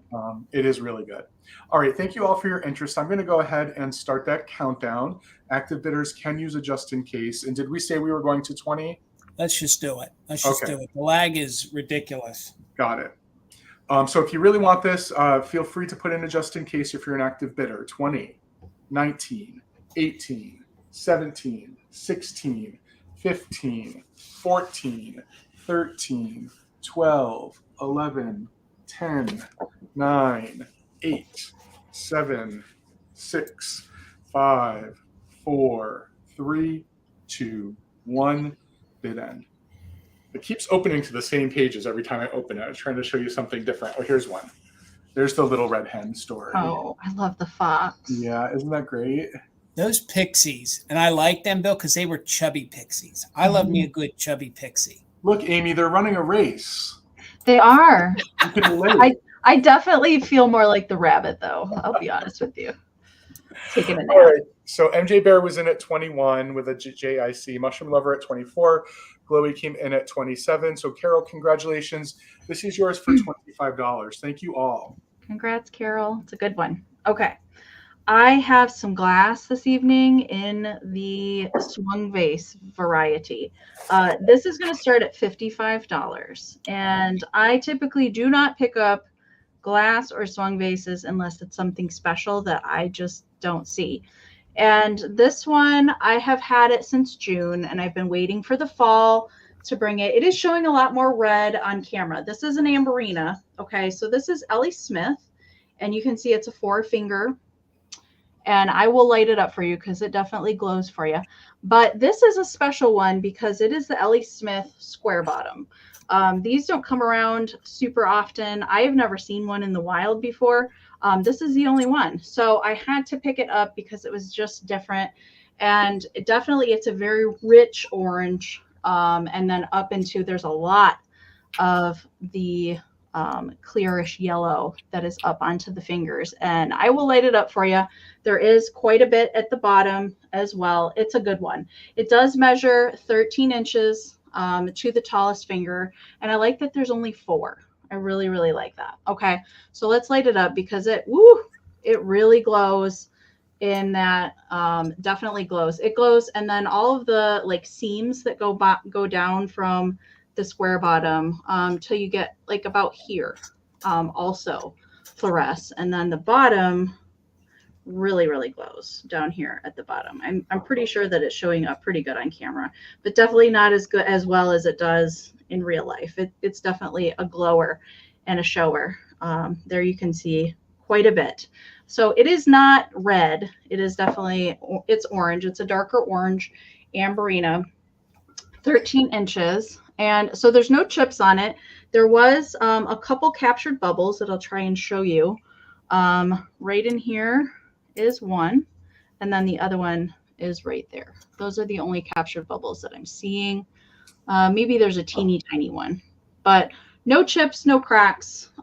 Really good condition on this vase. It's the only swung vase I have left, unless I happen to come across another one. All right. So right now I see Karen is in at 65. So we're looking for 66 or more. I am going to do a countdown. Don't forget those just in cases because of the weird lag that we have going on. If you are actively bidding, you're welcome to put those in. Sorry for my fingerprints. I will clean that up before I send it. I'll make it nice and shiny for you. How tall? It is 13 inches to the tallest finger there in the back. Okay, 13 inches tall. All right, and they did make the square bottoms in some taller vase varieties as well. All right, again, this is Ellie Smith, square bottom. All right, we're going to count it down, looking for 66 or more. 20, 19, 18, 17, 16, 15, 14, 13, 12, 11, 10, 9, 8, 7, 6, 5, 4, 3, 2, 1, bid end. Looks like a rocket ship, Amy. I know it does. It has the very atomic lines to it too. I kind of thought that as well. I wish it was bittersweet, but it's not. Don't we all? I know. Bill's got them all. It's fine. All right. There is the bid end from Karen. Thank you so much, Karen. All right. So I don't believe Karen needed her just in case bid. All right, Karen Chase, this is coming to you for 65. It's going to join all of its lovely swung vase friends. Thank you so much. And Karen, I'm happy you're still here.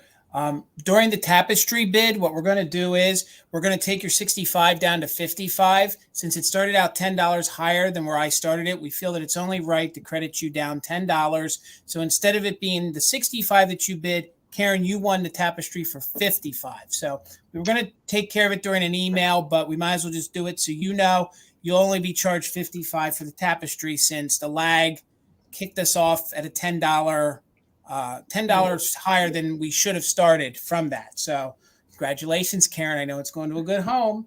All right, guys, $25, and you're going to get the whole set. If you guys love Viking, the ancestor of Viking was New Martinsville. So technically this is Viking, but it's New Martinsville. So you're going to get the whole entire set. And this is the Radiance pattern made by New Martinsville. You're going to get the whole set. So the hardest part to find is the under tray. Okay, so we'll piece it together as we go. There's no damage. Very Art Deco because it is from the 1930s, New Martinsville. It's considered elegant depression glass. This pattern and color, has been called peach, but it's actually an amber, okay? But it reads kind of peachy. So especially heading into the fall, it's great to have little coffee bars and things like that. So you're going to get the underplate. Now these cream and sugar, you want to talk about like a fish or very Art Deco or mermaid. This is a very super hard pattern to find, especially to find the whole set. So you get the matching underplate. You're going to get the creamer, okay? This usually you find this set in white or like a teal blue. To find the peach or what they also call amber is super hard. No chips, no cracks. So you get the creamer. Let's see how good Jason is. So you get that. You're going to get the creamer with no damage. I don't think Jason's that good. So let's sit that down. So you're going to get all of that. So you're going to get the underplate. You're going to get the cream and sugar. Again, no damage. These are great to just use. You know, if you're not even going to put them on the table, you could put your little packets of sugar in there. Art Deco at its best. There's the creamer. So you're getting the cream and sugar and the underplate. Plus, you're getting the matching shakers, all for $25. So, Again, very hard pattern to find, especially in this color. Has its original metal tops in very good condition. So you guys could definitely use these if you wanted to. There's no rust. There's no chips on the inside, as you can see. Again, as we hold it up, it does read peach. So a lot of folks do consider this peach. But when I looked it up, New Martinsville called this their amber. So it's their amber color, but it's very peachy. So you're going to get both of the shakers. Thank you all for the bids. I see Mushroom Lover in at 25. I see Bathtub Mary in at 25 as well, but now you're in at 26. Thank you so much. So you're getting both shakers. So let me give you I didn't measure all these. So there you go. You can sort of see the size on it. And again, you're getting the two shakers, no chips, no cracks. There's no sickness to it.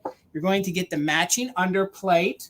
Okay, there's no issues with that. Mushroom Lover's in at 28. This is called the Radiance pattern. And again, this was made in the 1930s. It comes in a multitude of colors, but the two common colors are clear and then clear with silver overlay. Then they also did like a teal blue. So I love like the fish scale, kind of the tips to that. And then it has a very Art Deco flair to it. So let me sit it all on the plate so you guys can see how it looks. So that matches that, and usually that goes on that. And then these two sit to the side, and hopefully you saw my reel so you can see how gorgeous this looks together. And again, it would look great on your table to serve coffee. If you have a little coffee bar for the upcoming holiday season, I think this would be a real elegant touch. And it is considered elegant depression glass from the 1930s. So let's go ahead and count this down. We're looking for 29 or more, and we are doing just in case for active bidders. So you're getting you're getting 5 pieces. So we'll go from 20, 19, 18, 17, 16, 15, 14, 13, 12, 11, 10, 9, 8, 7, 6, 5, 4, 3, 2, 1. Bid end. This is made by New Martinsville, which is the ancestor of Viking. And who was it in the middle there, Bill? It was Rainbow, wasn't it? Rainbow. That's what. Yep, Rainbow. So thank you guys for all the bids. So it's just as elegant, and it feels just like Viking. They literally feels the same exact way as 1960s Viking does. So hello, Soul Nate. Good to see you, sir. Nate. There's the bid end. We got Gloria Boyd in with a 35, but Mushroom Lover came in with a 38. So it's coming to you for 36. And Mushroom Lover, I don't know if we've worked together. I think this is your first purchase from us. Congratulations. There's my email. If you can just email us all your information, we'll get you invoiced on Saturday. Thank you so much. And congrats for your first purchase, Mushroom Lover, from other Tuckers. Thank you.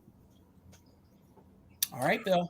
$35 for choice, Jason. And it probably should not surprise you that I also have some Depression era 1930s glass to show. I have 2 pieces, and they are both amazing. They are uranium glass. They're both uranium glass. They're both made by Anchor Hocking. This is the vase. and they are both in the Cameo design. Initially, this would have had a sticker somewhere up here on the top that said Cameo. That is the design. Over time, people have also called this Ballerina, and they've also called it Princess. But Anchor Hawking called this pattern Cameo. I'm just going to put some white down in the center so you can maybe see that design a little bit better. Actually, the white makes it worse, so we won't do that. But as you might imagine, because it's uranium glass, it does look amazing under black light. So my black light is right below it, and it's actually like 10 inches from it, and that's how much glow you get with it that far away. Cool. It's just really an amazing piece. And this is a pattern that I have because my grandmother she dealt in this pattern. So I remember this from back in the day. So I have the vase for your consideration. I also have the biscuit jar. Ooh. My God. Yeah. This biscuit jar, not this exact With one. the lid. This biscuit jar was on the counter of my grandmother's farmhouse. Not this exact one, but this one. And look at the concentration of that color up there on the lid. Isn't it amazing? Oh, one thing I should say, there are no condition issues, no chips or cracks. But one thing you need to know about this Depression era Anchor Hawking glass is that they didn't do a good job sanding it. So if you actually run your finger, my grandmother used to do this with me all the time. If you run your finger along the inside edge, I'm not feeling any right now, but I did feel some earlier, you'll feel little areas of roughness because they just didn't sand them down well. But look at that pattern. It's like a drippy, floral, elegant pattern. And, you know, at the time, I know a lot of you know this, Depression glass was meant to be everyday use. It's just meant to be the stuff that we used every day. And, you know, so lucky to find two pieces in the same collectible pattern to give people Bill, options. can I say something real quick? I can say something. I hate to bring up Noelle's decorating. Well, I guess I don't hate to bring it up, but we talk about how she displays jewelry with her glass all the time. And based on the pattern that's in that glass, how cool would that look with like rhinestones or pearls or something draped over it? Like a necklace. Yeah. It made me think of her instantly. Is this the cameo pattern? That's what I thought. It was a cameo pattern. Did you say that, Bill? And I just didn't hear it? Okay. I did. I also mentioned that these always would have been released from Anchor Hawking with a sticker on it that said cameo. Most of them have come off because these were utilitarian. Again, these weren't meant to be decorative. But over time, for some reason, this started to become known as Princess, and this started to become known as Ballerina, but those are not Anchor Hawking terms. So this is the cameo pattern. All right, so it is choice for the biscuit jar, and this is how big they are, and the vase. I will give you the official, let me just get my paper back. So the biscuit jar is, or the cracker jar technically, that's what Anchor Hawking called it. The cracker jar is 7 inches tall, 6 inches across. The vase is a bit larger, 8 inches tall, 6 inches at its widest, right there where the cameo pattern is. So thank you all for your interest. They are gorgeous pieces of uranium glass. I'm going to start that countdown. So right now we're looking for $71 or more for choice. 20, 19, 18, 17, 16, 15, 14, 13, 12, 11, 10, 9, 8, 7, 6, 5, 4, 3, 2, 1. Bid out. And most of this stuff was promotional giveaway at the grocery store. Yep. Could you imagine just coming home with your groceries in one of these that you got for like 10 cents? Yeah. Probably less because it was the Depression. or you bought the soap and then you got the voucher and then you got the free vase. Right. Oh, good. Okay, so there's the bid end. Thank you, Karen. So Robin, at your bid of 71, you have first choice. Let me know if you'd like the cracker jar or the vase. Mix Mom is back up at 70. And there's other people I imagine too, that Dave at 65. Nope. Wait. It was a duplicate. So just and waiting then it for would be Robin. back at Glowy at 35. So we got Robin and then Dave. No, then Mix Mom. Oh, yes, I'm sorry. Sorry, Mix Mom. Yep. at 70. Okay, Robin's going to take both. Thank you so much. Hey, congratulations. All right, Amy. They are beautiful. All right. I have some 1930s. No, I don't. I don't have. All right. I have got some kitsch, though. This is a pretty epic piece of kitsch, though. This is going to start a little bit higher because it's a much harder to find piece. This is going to start at $50. All right. This is a very hard to find piece from the PY Apple Face collection. And if you can see, it's called the Triple Apple Dish. It doesn't really have any other name besides that.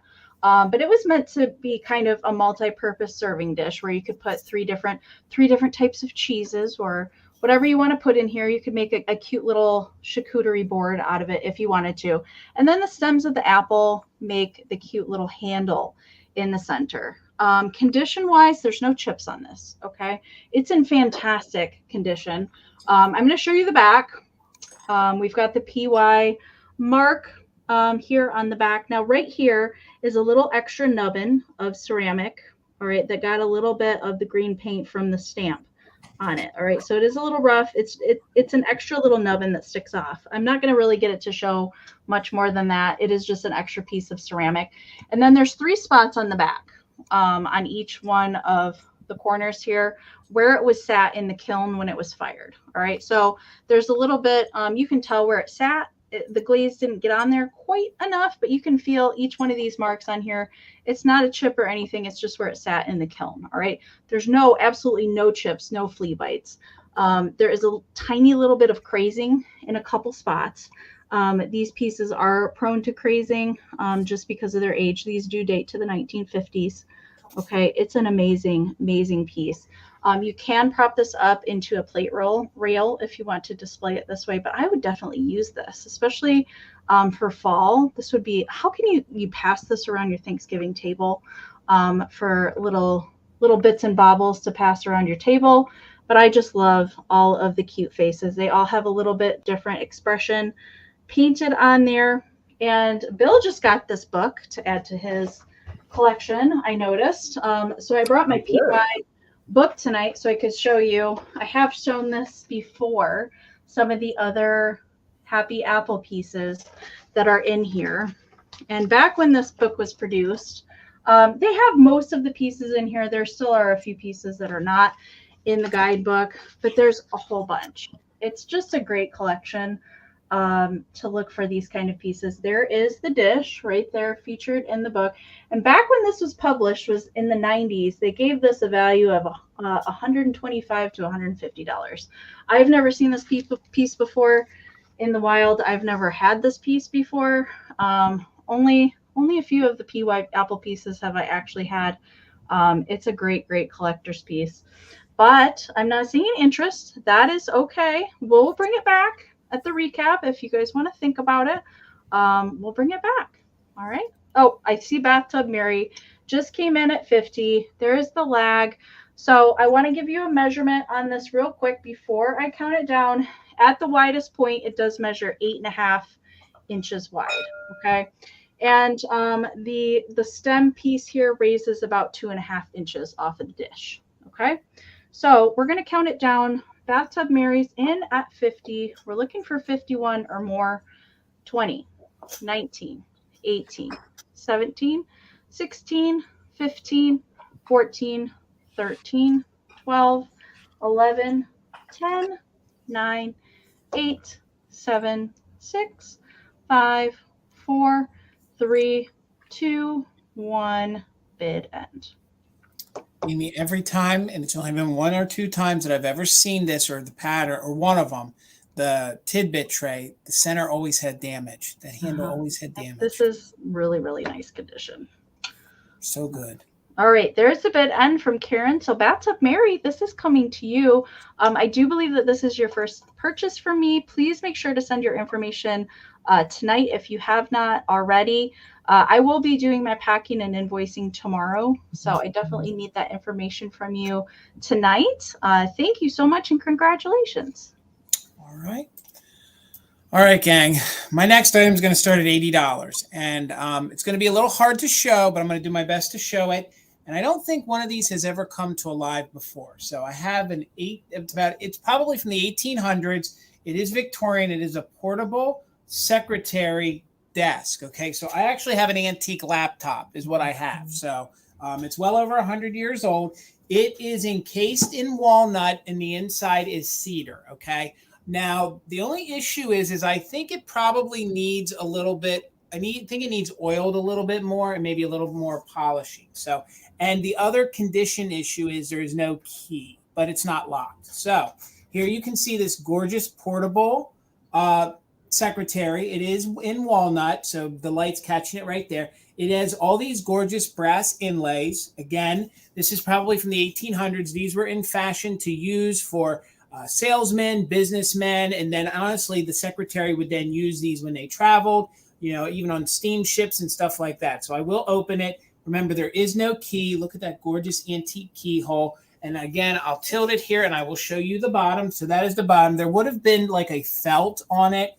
The felt is long gone. So the outside, it's two-toned wood. So the outside, like I said, is walnut.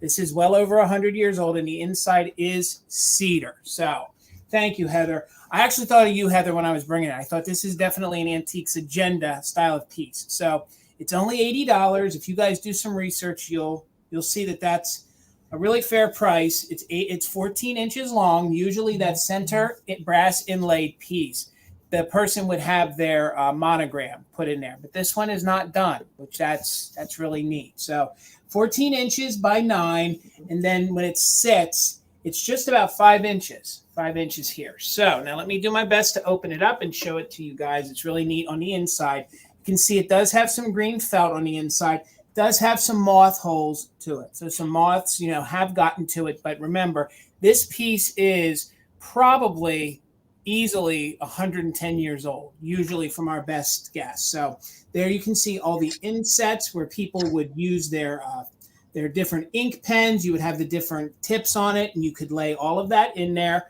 I'm going to do my best to show you. There is a little hideaway here. Oh, is the little skeleton going to pop out? No, not on that box you had. So that's a little hidey hole in there, a little hiding spot, and it does have its original tray, which a lot of that's missing. And now you guys can start to see the cedar there on the inside, and it does smell good. So they did use cedar. So we'll pop that back in there the best that I can so it doesn't come out. Then you'll see up here on the top, there's this little lever right here. You can go ahead and open that. Let me see if we can get it to. And then that's where you could store your stationery. So you could store your paper in there when you were traveling. You had everything all in one. And again, you can see the gorgeous cedar on the inside. Again, I know this is a unique piece, but I thought in your fall decor, it's great to use. And if I can get it to open, there is another little cubby hole right here. Let me see if we can get that to open. And that's another little storage facility right in there. So anything that anybody needed to travel, to write, it was all in one. And it was called I want to make sure I say it right, it is your secretary. It's Victorian. It's your little portable secretary. So it's all in one. So the two woods, again, are walnut and cedar. Trust me, gang, this won't be a lot to ship because of pirate ship, and it should fit in a very easily smaller box that won't be too over the top to ship. You can see all the great grain work on it. I would say that, you get this, you can see there's a little, just a little dryness to it there on the side. A little polishing, I think, would do it up really well, make it look really good. The brass inlays means that this is a little higher end one. It would not have just been your average, because you can see the brass inlays. A lot of these, some of them were just little, shack boxes that were put together to travel with. But this one is really unique.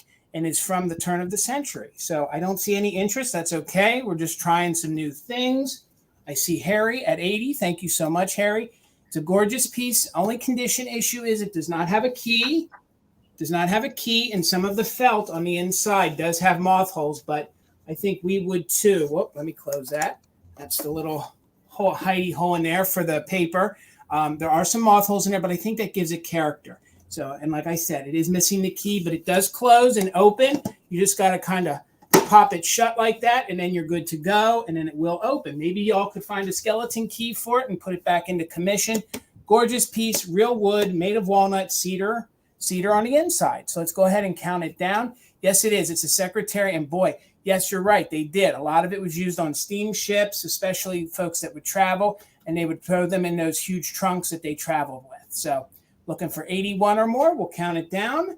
We are doing just in case for active bidders. So let's go 20, 19, 18, 17, 16, 15, 14. It's a lot heavier than you think. 13, 12, 11, 10, 9, 8, 7, 6, 5, 4, 3, 2, 1. Bid end. You can see it just is a little dull. There we go. The light's catching it. If you polish that up, that's going to polish right off. But there's no like rot to it or any issues like that. It just needs some oiling and some buffing. So there's the bid end. Thank you, Harry. You didn't need it. It's coming to you. It's going to look great with your album. It's going to look really good in your decor. Thank you, Harry, so much. Congratulations. And we'll get you going, Mr. Bill. $32, Jason. Right. And what's better than 1 mid-century ceramic kitschy condiment jar? 2. I also have some PY tonight. We didn't plan it, but we do. And I have the super adorable chefs. And these chefs, it's a double condiment jar. These chefs are known as the Oh My a Fly guy. Very good. They have these little flies on their forehead that's distracting them from their jobs. But this is known as the double condiment container, and they are in great condition. PY, in my experience, is a really chippy ceramic, and these don't have any chips or cracks. They do have a lot of crazing. I don't know if it's going to pick it up here, but they're super adorable, these sort of anthropomorphic chefs. And I will point out that while it's not a deal breaker, they do have their original plastic spoons. Both. Okay, that's something, Bill, because they never have their spoons. It is. They're super hard to find together. But I think this whole set is really cute. I love that their mouths are a little cockeyed. And again, while a lot of people like myself would probably put this in a collection and not use it, it is usable pottery. They are nice on the inside. They are fully glazed on the inside. They were meant to hold your ketchup and your mustard or your guacamole and your salsa.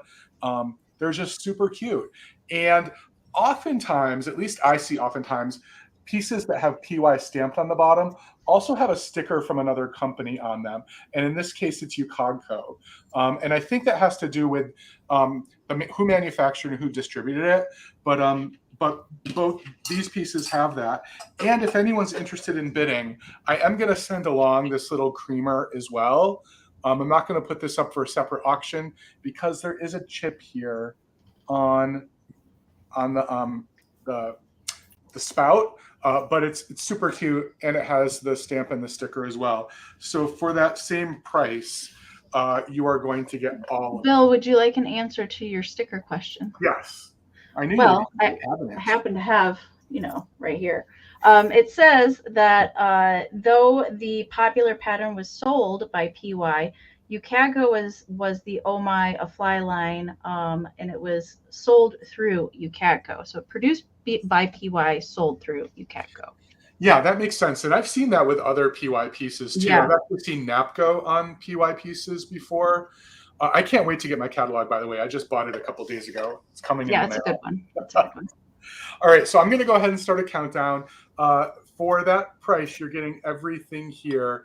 Cute little kitschy condiment set. If this is the kind of thing you like to collect, would go really nicely if you have some Pixie ware or you have some of the Napco Pixie like ware or the Devar. It's just really fun. They also look really good, I think, with the older ones that American Bisc made. So right now we'd be looking for 35 or more, and active bidders can use it just in case. 20, 19, 18, 17, 16, 15, 14, 13, 12, 11, 10, 9, 8, 7, 6, 5, 4, 3, 2, 1. Bid end.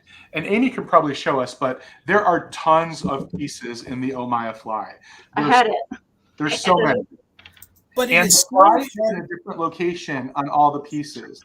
Like here you see it on the cheek, here it's right above the eye, here it's on the eyebrow. Yeah, there are so many pieces in this line. But it's so dang hard to find. I know. I think I've only had like 2 pieces in 10 years. One. So yeah. Yeah, I love this one. I've lucked out. I've had it a couple times. Okay, so Mary, your just in case came in right after the bid end. Before the bid end, Sherry had a bid of 35 and KB came in with the JIC of 58. So KB, these are coming to you for $36. Thank you so much. And the one piece I had, I sold, and KB, correct me if I'm wrong, I feel like KB bought it from me. I feel like they purchased it from me. All right, Amy. All right. I was trying to get it back together. Okay. $28, Jason. All right. All right. Meow, meow. I do have a cat this evening in the form of a darling teapot. And I brought Kitty Teapot tonight with a little Halloween vibes in mind with him. But of course, kitties are cute year round. He's not a black cat, but he definitely could work in a kind of Halloween or fall display with his colorway as well. So he is made by CMI Japan, and they did do a dog version of the same kind of style of teapot as well. And he does date to 1972 is the date on this one. So I'm going to show you all the sides. So he's kind of a speckly cat, more of a like brown gray. It's showing a little bit darker black on camera, but it's kind of like a dark brown fading into black a little bit. And then we've got green eyes. I love the face on this. And then a green little collar to match. Now, I will say that this teapot was used. Okay, so I'm going to show you the inside. And how I can tell it's used is the staining that's on the inside. Okay, it is fully glazed in there, but it is stained in there. I did rinse this out. You can see some of the crazing and the staining there in the bottom. And then where the lid, so this isn't a big chip here. It's where the lid kind of hooks into there with the notches on. But there is a little staining right here where you put the lid on. All right, so there's no manufacturer sticker or anything like that for CMI Japan, although they did have a foil sticker, but this doesn't have anything. Let me show you the head of the teapot. So cute. I love it just like this, like meow, meow, I can be a giant cat. And so there's the notches of the teapot lid. So there are a couple little flea bites that I'm seeing on the underside, like right in here. There's a little one and there's another one that's kind of on the lip right there and right here on the head. I took this off for a reason so I could show you. Do you see those dots right there? That is a manufacturing flaw. It's not, the glaze didn't quite take there. If you can see that, it's kind of like a divot that's in there. The glaze just didn't, I'm not sure what's going on there, but the glaze didn't fully take there. That's why there's that spotting there. It's not super noticeable. And then there is another glaze flaw right in there. It looked like there's a bubble there at one point in time, and the bubble popped probably when the glaze was applied. All right. So measurement for Kitty. I'm going to put the lid back on so you can see it. Okay. Measurement for Kitty Teapot is 8.5 tall by 8 inches wide. Okay. Very, very cute. I love it. Love it. I've had this teapot one other time. I think it was the very first year I ever started selling. So that would have been close to 10 years ago on Instagram. All right. So we're going to count this down right now. JDA has the current high bid at 42. Sherry, I saw your 40. Thank you so much. So we're looking for 43 or more on Kitty Friend. 20, 19, 18, 17, 16, 15, 14, 13, 12, 11, 10, 9, 8, 7, 6, 5, 4, 3, 2, 1. Meow, meow. Bid end. Can you imagine this with some like orange and green teacups? So and actually good. have a tea party like that? That would be so I good. think that kitty head would look perfect on a doll's body. It's such a sweet face. Yeah. Not that I'm suggesting someone dismantle this, but I mean, you could. You definitely could. All right. So there's the bid end from Karen. So JDA, your just in case did come in after the bid end. So Sherry had a just in case of 62, but Susan came in there with a just in case of 101. So Susan's going to take it for 63. Congratulations. Thank you so, so much. Meow, meow. And Karen Gillette, thank you again for being our official mod and bid ender. We appreciate you so very much, gang. Make sure you're subscribed to everybody on the screen here. Garden Guy Bill and ENAMOR Amie, both of the links to their YouTube channels are in the description. Don't forget, Amie has a pretty epic sale coming up this Thursday at 7 p.m. Catherine Young, along with lovely Heather of Antiques Agenda, will be joining her. So head on over and check them out on Thursday at 7 p.m. I can't wait. I'm 3 subscribers away from 1,200. Thank you, everyone. Yes, congratulations, Bill. Yay. You're 3 away, right? 3 away, yeah. All right, gang. We can do it. Please, the link's down there below. If you're not subscribed, if somebody can pop that into the chat, Bill, we got to get you there. We got to get you there. So $35 I have for all you EAPG lovers. I have a piece of early American pressed glass for you, okay? They started releasing this vase in this pattern, and I'll light it up so you can see it a little bit better. They started releasing this in 1875, believe it or not. Now, there's one condition issue because the bottom of this is like twigs. I feel like this has a chip on it, although it's a smooth chip. I just want to note that there is a chip. So this is known, and I have tons of notes on it. This is the nude paneled vase. These are the Greek goddesses. I did note that little nip, but it also brings in a lot of the pressed glass things that we love. So some of the panels have daisy button, as you guys can see, and then it also has frosted. So let me light it up from the inside so you guys can see these gorgeous, lovely ladies. They are the Greek goddesses. So there you guys go. There is one of them on that. And again, what they did was there was a chemical that they used to then frost it after it was made. So again, the company that made it is Gillinger, and they're still in business. They're still in business. They're a glass company from New York. Some of their pieces were reproduced, but they did make them for a very, very long time. Here's another one of the nude Greek goddesses. I don't want it to be too bright. Great detail on this glass. Very, very realistic. It is really, really collectible. They made all sorts of different pieces. They made little spooners. They made little not ashtrays. They made little toothpick holders, little match holders, all sorts of other things. They made glasses, covered candies, covered compotes. So there you can see her there. And again, these are Greek goddesses. Great details on it. I think I showed you all 3 sides. Yes, it is 6-paneled, and the bottom actually has maple leaf on it, maple leaf adorned with acorns. That's what the pattern is here on the bottom. And a lot of times these feet are damaged. It has the little tree trunk base on it, as you guys Those are awesome. See. I love them so much. They are. And these vases are really getting hard. Well, they're kind of hard to find. They're very collectible, and they command a heavy dollar. So I was happy that I found it, that I could bring it to you guys and offer it at $35. So let me show you without the light on it. You can see there. Then you can see there kind of around the top, the arch there where it switches from clear glass over to the frosted. And again, the frosting was a chemical. It was a chemical that they used to give it the frosting effect. So, Laura, thank you. I see you at 35.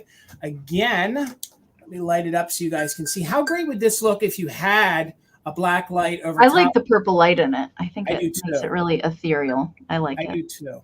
And I love the details. The details are so great. And again, the company started making this in 1875. They made it for a very long time. I'm not sure exactly how old this is. They made it for years. They made it for years. So this could be more into the 1900s. Again, the daisy button pattern here on the panels. Measurements, Jason, measurements. You're all over the place here. 8 inches tall by about 4.5 inches wide. Again, this is the paneled vase. Some folks are calling it the spooner. It's definitely the paneled vase. Early American pressed glass with the nude Greek goddesses on there. So I want to live in the house where this vase was holding flowers on the table in the entryway. That's the house I want to live in. Me too. Isn't this so classy and elegant? I mean, and if you guys love like the nudes, or you love like the Victorian style prior to like the deco style, I think this is just gorgeous. So again, there are some straw marks on it. It is an older piece of glass, and I do believe on one of the edges here there's a little nip on it, but it's a smooth nip. So if it did get chipped, it's not sharp to the touch. So let's go ahead and count this down. We are looking for 36 or more. It is a gorgeous piece of EAPG, and it is the nude paneled vase, and each one of the women on here is one of the nude Greek goddesses. We'll light it up so you guys can look at one as we count it down. And you're right, Amy and Bill, I love it lit up too. So 36 or more, we'll go 20, 19, 18, 17, 16, 15, 14, 13, 12, 11, 10, 9, 8, 7, 6, 5, 4, 3, 2, 1. Bid end. Looking for 36 or more. The bid end from Karen Gillette. Thank you guys so much for hanging out with us. Oh, that's going to look so good, Laura. So good. So good. And again, it's just a gorgeous overall piece. All right. Ooh, peacock feathers too. There's the bid end. All right, Laura Orton, congratulations. It's yours for 35. Thank you so much. All right, Bill. So I also have some E8. No, I don't. This is going to be $4 for choice, Jason. Okay. I don't have any patterned glass, but I do have some mushrooms. All right. If you saw my most recent unboxing video, you saw me unbox these because they did give me a little bit of a Halloween vibe, but they're not necessarily Halloween. They are flower picks, believe it or not. They're floral picks, and I have 5 of them. So you may be able to score a bunch. And I also kept a bunch for myself. I got these at a recent shopping trip, and the bag had many more in it than I expected, and I didn't need all of them. But I do plan on using these outdoors because they are rubber. Initially, I thought they were spun cotton, but they're not. They are rubber, and they're pretty big. As you can see, the mushrooms at its tallest is a 4-inch length. And then when you add the actual pick, they are 8 inches total. And as I said, I have 5 for whoever is interested. They have this really interesting modeled cap on them, which is very similar to how mushrooms, I mean, you all know, I don't need to tell you what mushrooms look like, but they have both a sort of almost otherworldly look, but also realistic at the same time. And they're super cute. They were, if you saw my video, you saw them and they were super dirty. You didn't know that these were white. I scrubbed them because again, they are rubber. The caps, I believe, can pop off, but I'm not going to. But when I did wash them, a little water got up there and I could squeeze it out just like you could squeeze a sponge. That's what it's called. But I think they're really fun because you know, you can put these in arrangements. You can use these for decorating. You can just lie them on a countertop or a table for a little bit of a display. You can stick them in your plants, and these are definitely sturdy enough to put outdoors. I probably wouldn't leave mine outdoors in the winter because the rubber would get really brittle, but in a nice shady spot where mushrooms are supposed to grow, these would probably do quite well, and that's what I'm going to try in the spring. I have a couple areas in my yard where mushrooms tend to grow, and I think it would be just fun to put some different colored ones in that area. Yeah, so great for plants. Definitely out for an outdoor garden. I just think they're super fun. And, you know, a garden guy, when he can, wants to share his picks. And obviously look great in a little mushroom bouquet as well. All right, so I'm going to go ahead and count it down. Again, there are 5 to choose from, so you can take as many as you want. And right now we'd be looking for 10 or more.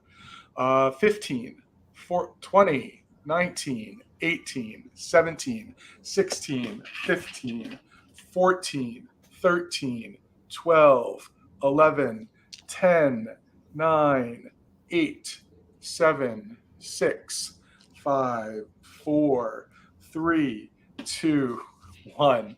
Bid end. There's some of them are dripping still from my washing them, but you can actually see they have those what do they call it? The things underneath the mushroom cap. The scale. I don't know. Yep, the scale. I always call them they're like the serrated part underneath the mushroom. Yeah, there's a word for them. I can't think about it. My biology professor would not be happy right now. But there is the bid end. Thank you, Karen. So let's see. So it looks like Karen had the high bid before the bid end at 9. So Karen, there are 5. Karen wants all of them. They're coming to you, Karen. Thank you so much. All right. Congratulations. Gills? No, I think you're right. I think it is gills. I was trying to think too because I also have a science major, so we're failing at biology tonight. All right, 45, Jason. All right. I do have one of my handmade witches tonight. So this week will be the last week for Halloween dollies. This is it. Just this week, I have a couple more witches and a black cat doll, and then that's it. I will be moving on to Christmas after that. So this gal tonight, I brought her tonight because I had a lot of orange stuff tonight. So she has bright orange hair sticking out there in her little pigtail. So I do hand paint their faces. If you've not seen these before, I love to do their lashes with a little flick of the wrist. She's got some blush on as well. And she's got a handmade little witch hat on her head. So on her dress, she does have a vintage black button here. And the print tonight is this fun kind of candy corn, little bats, kind of atomic feel to this fabric. I really, really like this. So the colors in this are kind of a minty green, orange, and black, and a little bit of gray mixed in there as well. And then the pleat of her dress is just a variegated orange stripe that carries down to her socks, and black felt shoes as well. She does have Velcro on the back of her dress that you can take that off if you need to wash the dress for whatever reason. And she is a little bit longer than my normal size dollies because of the hat on her head. So she does measure about 19 inches long and about 8 inches wide at her pigtail and her arm span. So that is the witch for tonight. I do have a couple more that are coming this week, and then that's it. I love these. These are kind of my favorite next to the Easter bunnies, I think. The witches and the Easter bunnies, I think, are my favorite dollies to make for sure. Amy, have you ever kept any of these for yourself? Do you have any for yourself? No, you make I rarely ever make stuff for myself. Right. Sometimes I do have a Christmas arrangement that I decided to keep that is turquoise and has a deer on it. But no, I rarely make things unless it's a prototype or it's a brand new pattern that I'm working out in my brain. Then I usually keep the first one that I make of that. Right. But no, I usually don't. Adorable. All right, Karen, I see her 45. Thank you so much. I'm going to count her down. We're looking for 46 or more. 20, 19, 18, 17, 16, 15, 14, 13, 12, 11, 10, 9, 8, 7, 6, 5, 4, 3, 2, 1, bid end.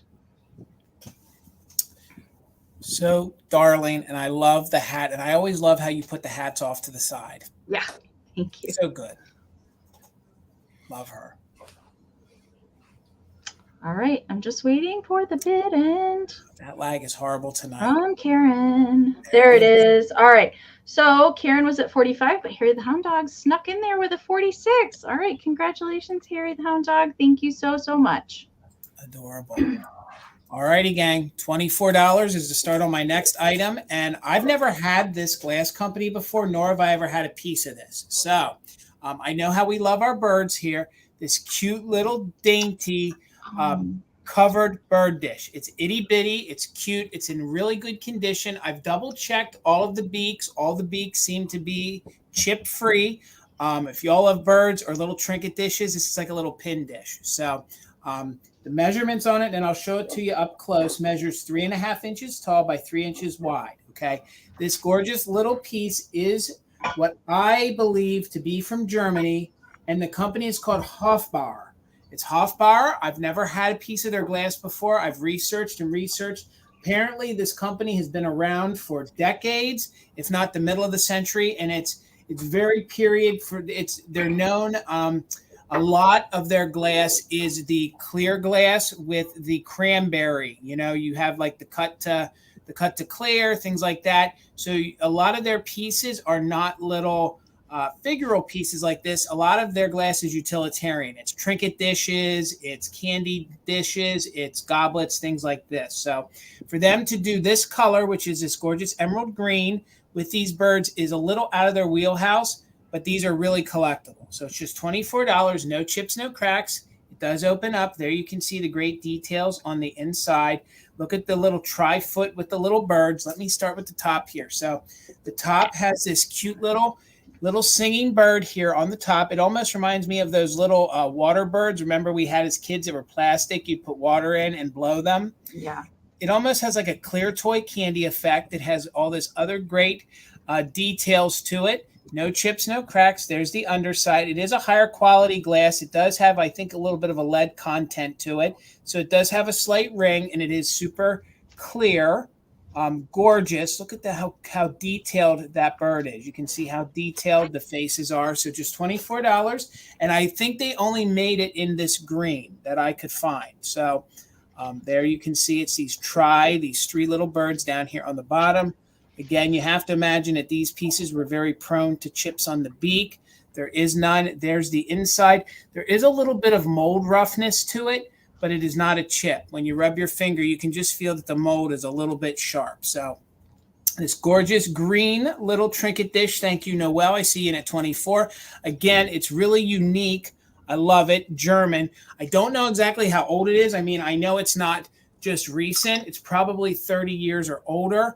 But it's just adorable. And if you guys love your birds and if you love glass, sometimes it's neat to have these little pieces that you can tuck in, put them on a shelf, put them near the window. And again, this is a great little ring holder. Pop that next to your bed, throw your little ring in there, maybe next to the sink, all sorts of different things.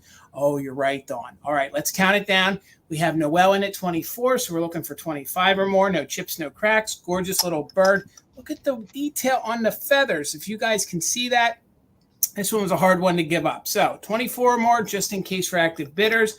We'll go 20, 19, 18, 17, 16, 15, 14, 13, 12, 11, 10, 9, 8, 7, 6, 5, 4, 3, 2, 1.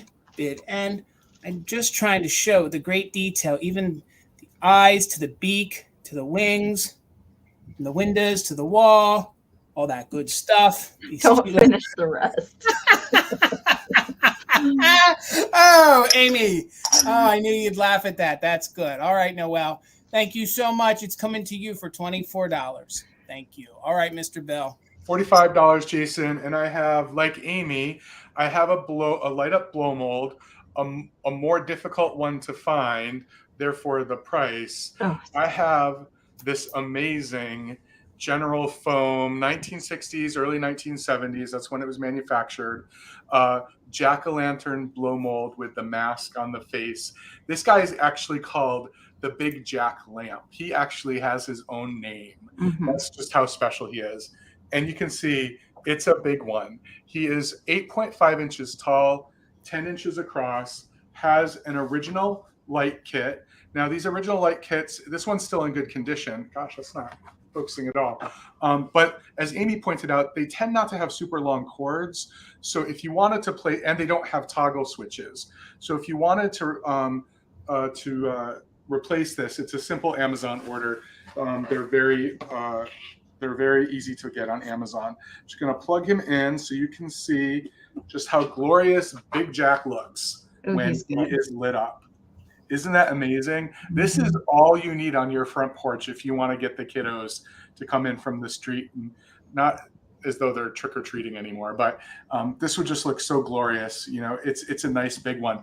And it has a flat top, and the flat top is on purpose because you can actually stack others on top of it if you wanted to make a pumpkin stack.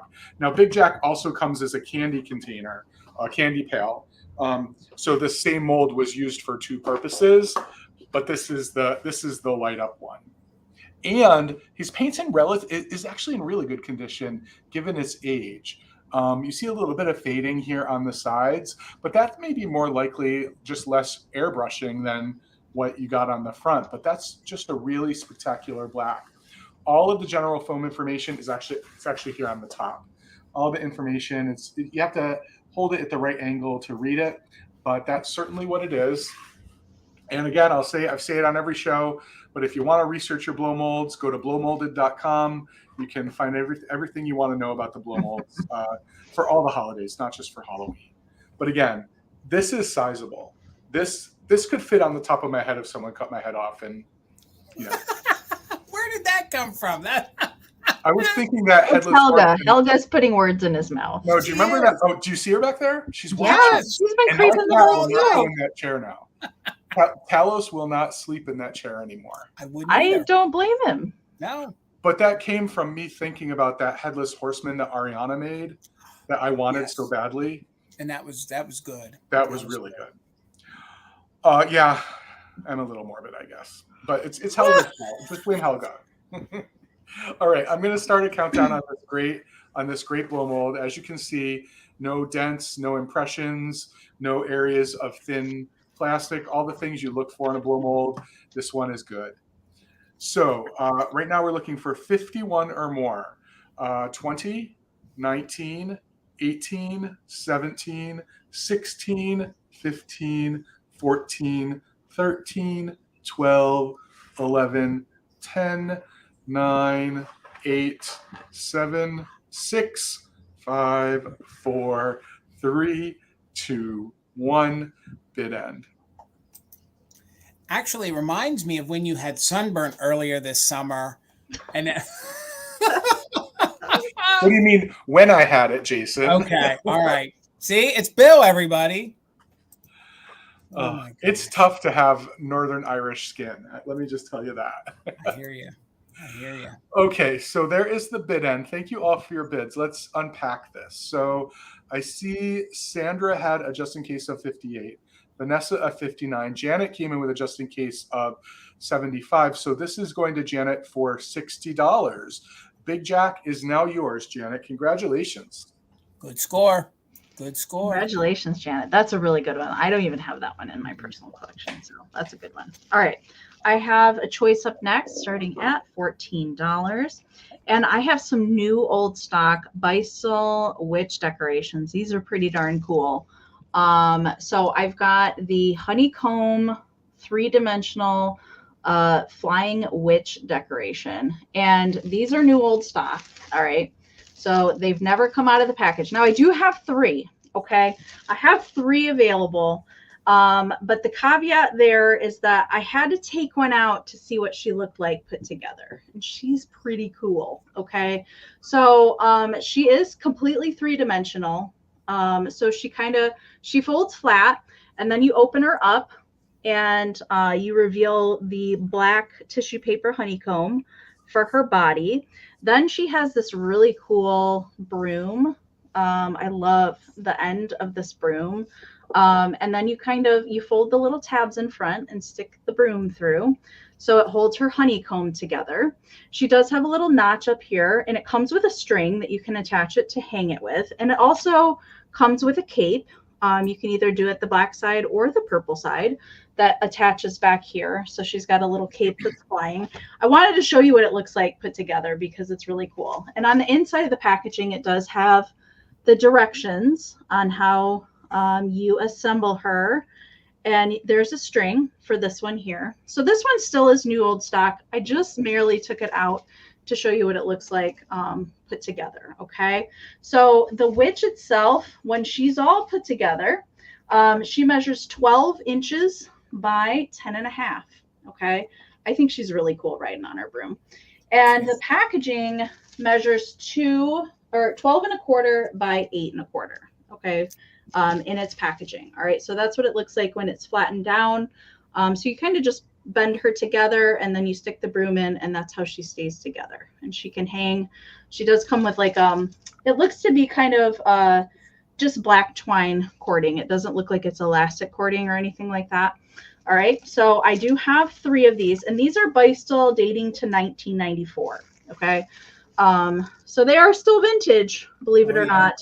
As sad as it is for me to say, 90s is vintage. So 1994 Beistel flying honeycomb witch. I think they're great. So one side does have kind of that matte finish on it, and then the other side is kind of the glazy finish, and the colors are a little bit brighter when they're glazed like that. All right. So right now I see Jamie was in at 14 and Sandra is in at 15. I do have up to 3 of these decorations available. She is 12 inches. All right. So we're going to count this down. You are bidding on choice, so the winner can take one or multiples if they would like. looking for 16 or more. 20, 19, 18, 17, 16, 15, 14, 13, 12, 11, 10, 9, 8, 7, 6, 5, 4, 3, 2, 1. Bid end. I love the paper Halloween decorations. Always have. I grew up with them, and I just have a soft spot in my heart for them. So I love to find them in the wild too. A party wasn't a party if they didn't use these. You know what I mean? Absolutely. From school to church to anything. For sure. All right, there's the bid end from Karen. So Sandra, you get first choice. Let me know if you want 1, 2, or 3. And Jamie is going to get second choice at 14. All right, so I can just go ahead and watch the chat, and you guys can go, Jason. Thank you so much. Right. Amy, it's the crepe paper on that broom that gets me. So good. Yeah, it's so good on the end. Yeah. Hello, Vintage Potential. How are you? Hopefully you're having a good day. Good to see you. All right, up next at $20, I have an antique Victorian piece of glass. I know how you guys, and I love how folks, I know how folks collect the Jack in the Pulpit style vases. So you see Sandra just wants one, right, Amy? Yes, I got it. Thank you, Sandra. So Jamie, just let me know how many that you would like. Thank you so much. 2 slight condition issues, and I'm not sure if they really are condition issues. There is a rough spot. A lot of this older glass sometimes does have a rough spot, but I believe that maybe this was bumped or dropped, but it is a little rough, so it's not necessarily a chip. Then on the feet here, a lot of times they did sand these so that they would sit even. So it is a little rough, though. So I do believe, I mean, this glass is over 100 years old. So it is Victorian glass from England, and it is in the gorgeous white opalescent.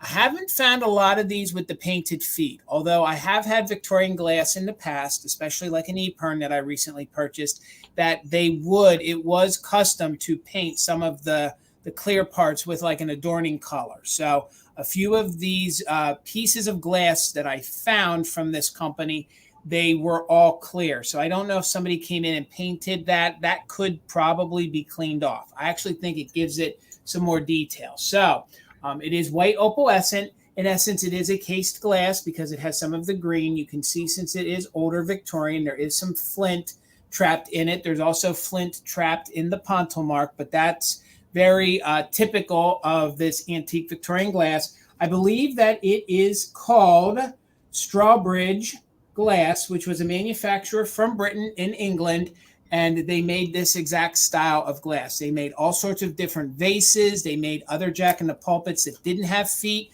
And what leads me to believe that is that it was very reminiscent of the pinching and the crimping of the feet. They mimicked almost like a later Murano style. Murano then took that style and used it. But a lot of the early Victorian glass, you can sort of see where they took the crimper and then they crimped it and they made those marks. So thank you for all the bids. I see Robin in at 21.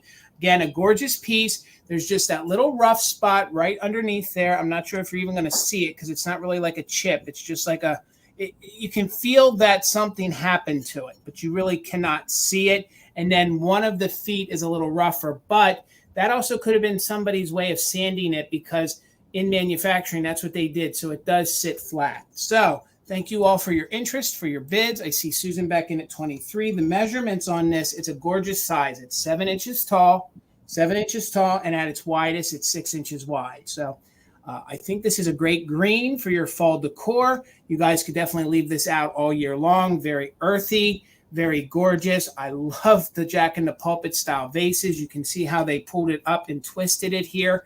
Just those 2 little issues. Gorgeous opalescent. I don't know. Let's see if we can drop in one of these little tea lights so you can see, if my tea lights want to work, how gorgeous it is in here on the inside. So you can almost see the light through it. So you can see the opalescence in it. It's not all just clear milk glass. There is an opalescence to it. So I wanted you to see. There you go. Now you can see. You can kind of see through it, a little transparent. Gorgeous piece, Jack in the Pulpit, antique Victorian, probably from England, and that's my best guess. Again, there's no stamp. It's just the techniques of which it was blown and made. Some flint in the pontil. Gorgeous antique piece of glass. So let's start a countdown to keep it moving. We're looking for 26 or more. We are doing just in case for active bidders. So 20, 19, 18, 17, 16, 15, 14, 13, 12, 11, 10, 9, 8, 7, 6, 5, 4, 3, 2, 1. Bid end. Gorgeous bulbous round base for Victorian glass. This is very elegant, very high end, done with very good craftsmanship. Very good craftsmanship. Outside of those rough marks, this is going to look really good in your decor. Hello, John. How are you, sir? So good to see you. Susan, we are seeing a just in case. Pardon me, but we didn't see a number. So sorry, Susan. But Robin had a just in case of 41. Noel had a just in case of 91. So for 42. Congratulations, Noel. It's coming to you. All right, Mr. Bill. $18, Jason. And I have some glass as well. And if you are a collector of mid-century decanters, you may not have a milk glass decanter yet. And maybe today you can add it to your collection, because I have this gorgeous imperial glass grape and leaf pattern milk glass decanter with probably one of the most amazing stoppers I have ever seen. It looks like a hot air balloon. Massive. It's so, so cool. This stands at 12.5 inches tall, and at the widest point down here around the base, it is 5 inches. And again, this is an imperial glass decanter in amazing condition. There are no chips or cracks around this stopper. I can get it to focus. This big, I'm going to say it because Fatbirds said it was okay to say this word. This big bulbous. This big bulbous stopper. I just love it. I just love the way that it looks. And I just think that this is like an amazing piece. I mean, like, look at the ones behind Jason. These milk glass decanters are amazing because they'll look good with your mid-century glass. They'll look good in your milk glass collection. They'll look good if you just want something in your kitchen, or you have like, an Italian vineyard style in your house. Put your bubble bath in it. Be bougie. Put your bubble bath in it. How cool would that be? Be bougie. Put your champagne in it, Jason, and drink your champagne out of it. There you go. Or maybe your coffee. We'd put a milkshake in it. Okay. I was saying maybe cold iced coffee. If you put dairy in there, though, it's going to be a little challenging to clean out. Yeah. Well, speaking of that, too, it's not dirty on the inside, but there is a little bit of residue down there, just so you know. So it may need a little cleaning if someone wants to use it for a purpose. But I think it's just gorgeous. And again, just the scale of this right up here gives you a sense of another time, right? Mm-hmm.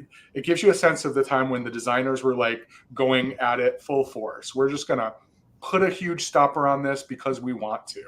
Yep. And the pattern on the stopper is mimicked here on the neck, so it gives it this sense of that it belongs. Bill, did you hear what I said? It looks like a hot air balloon to me. That's all I can see. Oh, it does. Yeah. So if you have that really hard to find Pyrex chip and dip set, this would pair well with that, right? Because we all have one of those.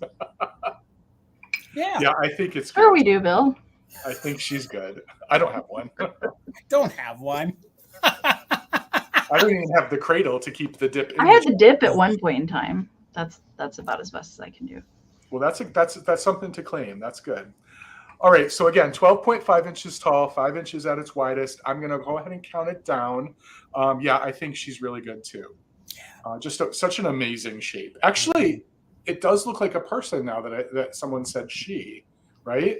Head, bodice, dress. Interesting. All right.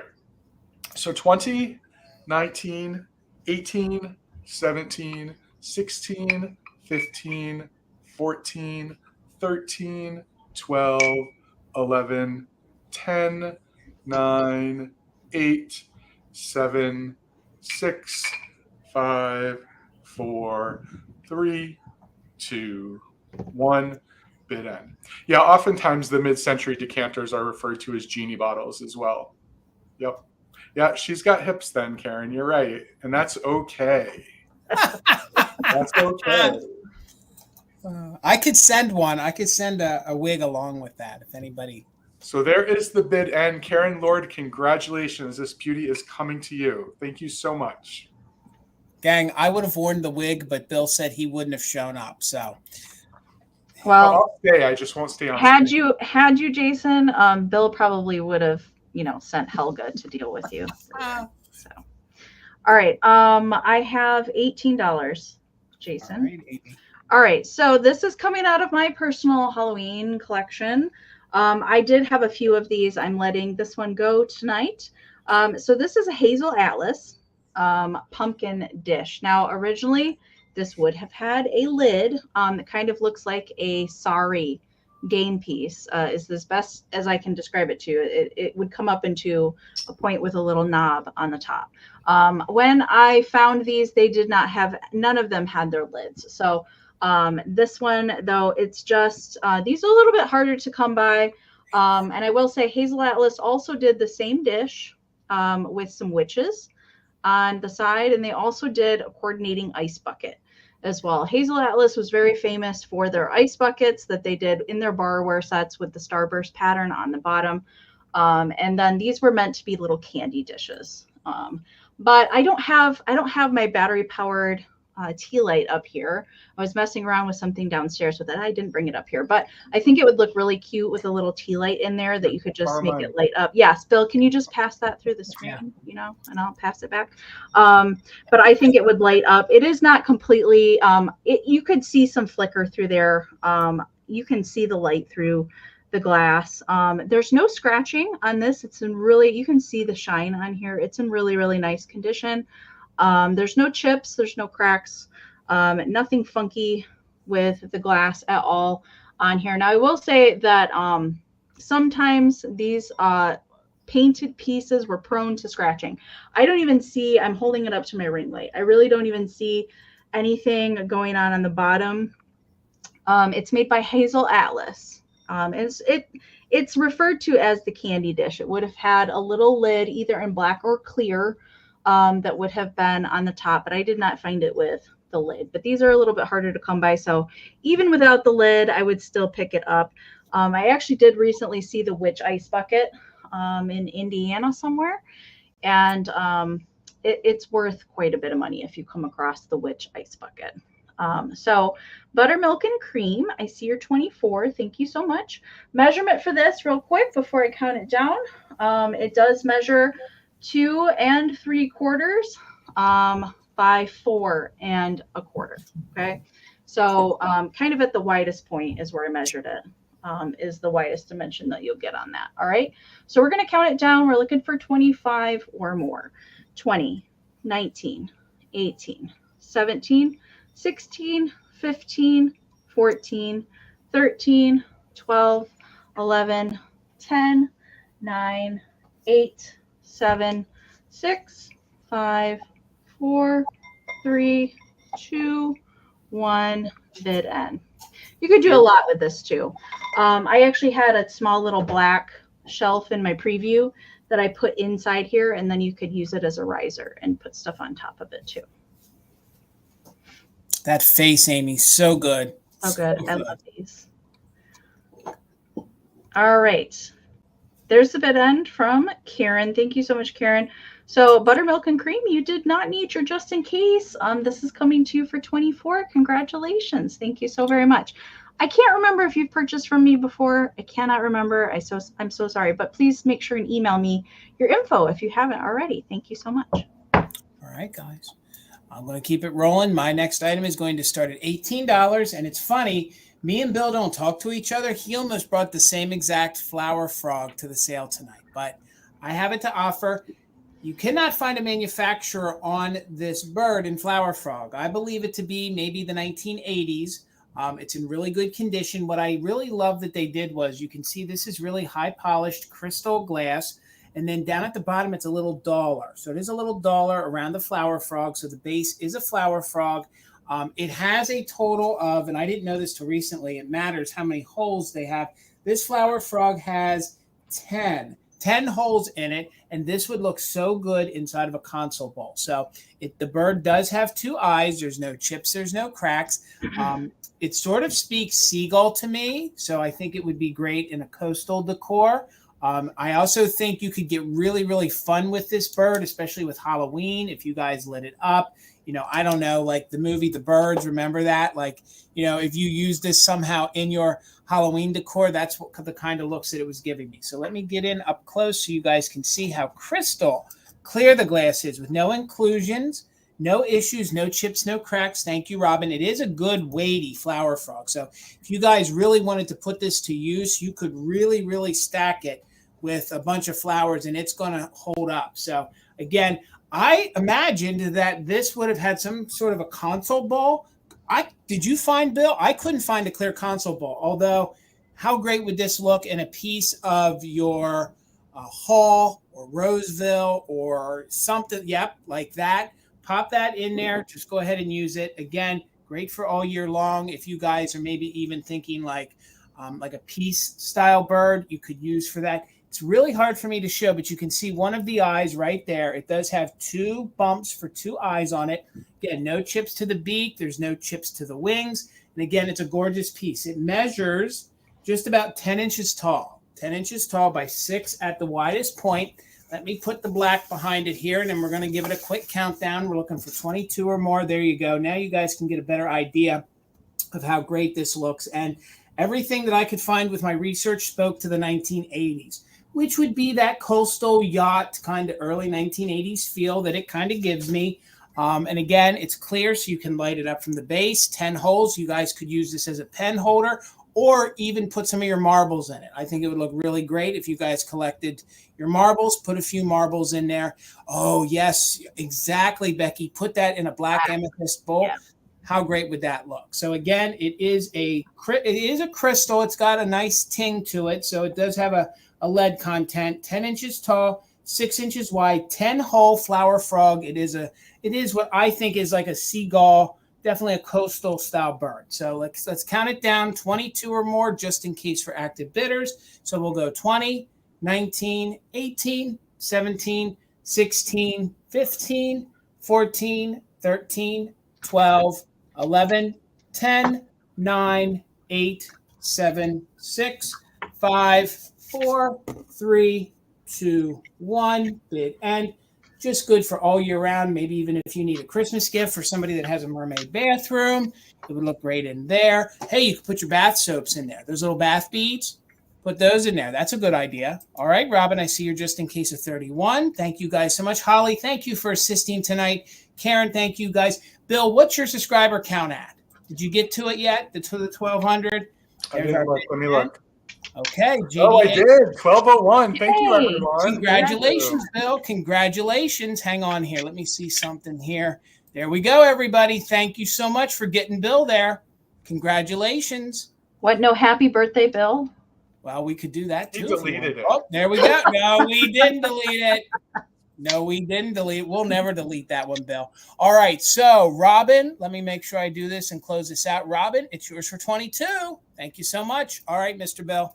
Jason, do you remember that 80s song, Key Largo? I think it was like Bertie Higgins or somebody.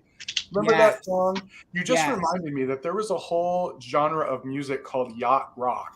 It's coming back too. That's why I keep saying it. It is coming back. It's trending right now. It's trending right now. They're actually putting a beat to it. It's really fun. Maybe Gavin will feature some yacht rock. That's good. I love yacht rock. All right. I have a choice round starting at 13 again.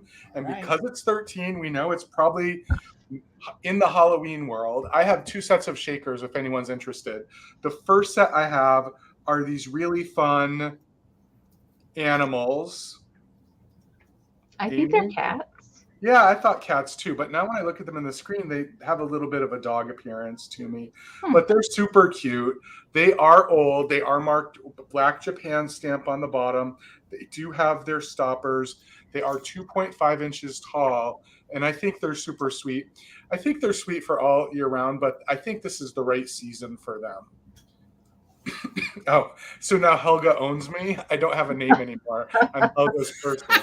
Oh my goodness! Your soul is gone, Bill. It's gone. Guys, she won't let me get rid of her. Help!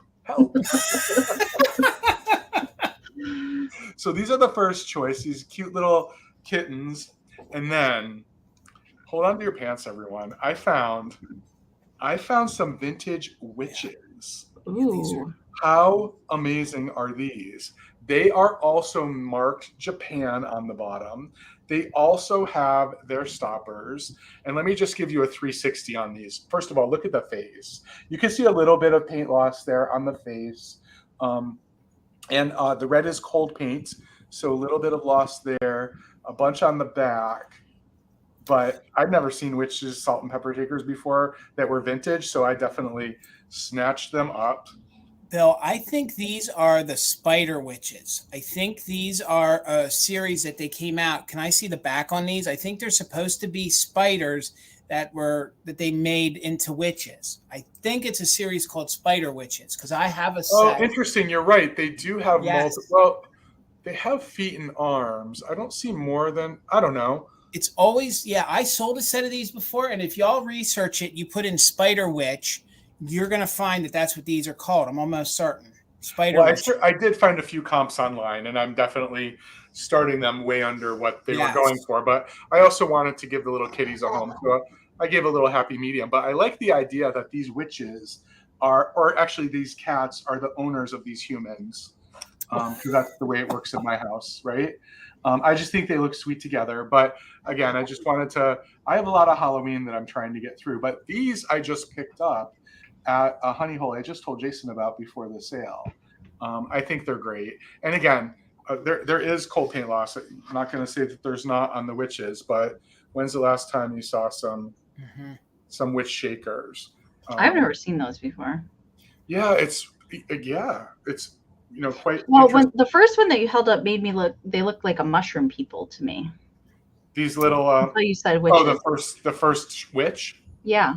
Yeah, it looks like a little mushroom. Yeah, look at that chubby face. I have another set, but I can't reach them. But they came in. They had different series, so they had like 3 or 4 different ones doing different things. So you could get 3 different sets. So there's like a total of 6 different ones, and they always called them the Spider Witches. Jamie says she has a pair of them. Okay, interesting. Yeah. They're not easy to find, honestly, and then a lot of times you find one. Or most folks don't even know what they are, but they're definitely known as the Spider Witches. So I'm going to go ahead and start that countdown because we're in our second to last round right now. So if anyone else is interested, I'm going to start that countdown. 20, 19, 18, 17, 16, 15, 14, 13, 12, 11, 10, 9, 8, 7, 6, 5, 4, 3, 2, 1, bid end. So right now Dave has the high bid at 32. And this is for choice for the cats or the witches, the Spider Witches. And there is the bid end. Thank you so much, Karen. So Dave, you have first choice. Would you like the cats or the witches? Karen, Chasing Vintage, is back up at 30. Then, I don't know, there's some other people, I imagine.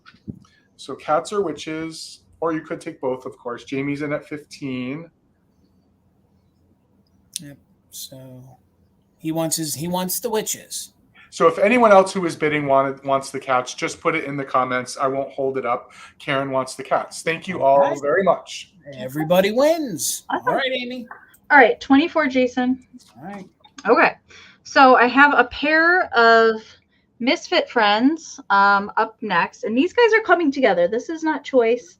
You guys are getting both of these kitschy critters coming together. All right. So there's a bear here that's winking. All right. He's got his little knapsack. Look like he's hitting the road. He's got a little patch on his backside there.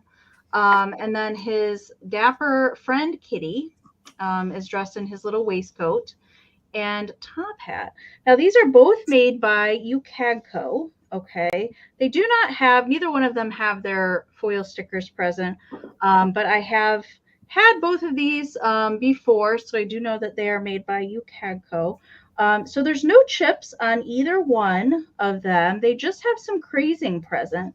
I just thought, and I found these at 2 different places. I found this guy over the weekend, and I found him in Elkhorn. And once I got them unpacked, I just thought that they needed to be friends and they needed to live together, because they were definitely produced in the same era.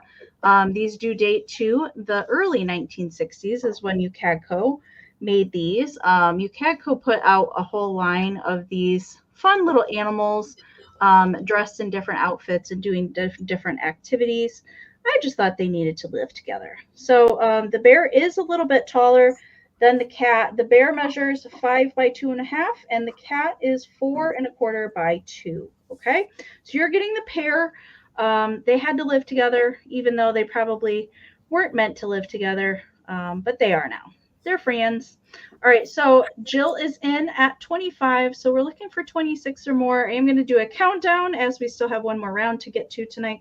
So looking for 26, 20, 19, 18, 17, 16, 15, 14, 13, 12, 11, 10, 9, 8, 7, 6, 5, 4, 3, 2, 1.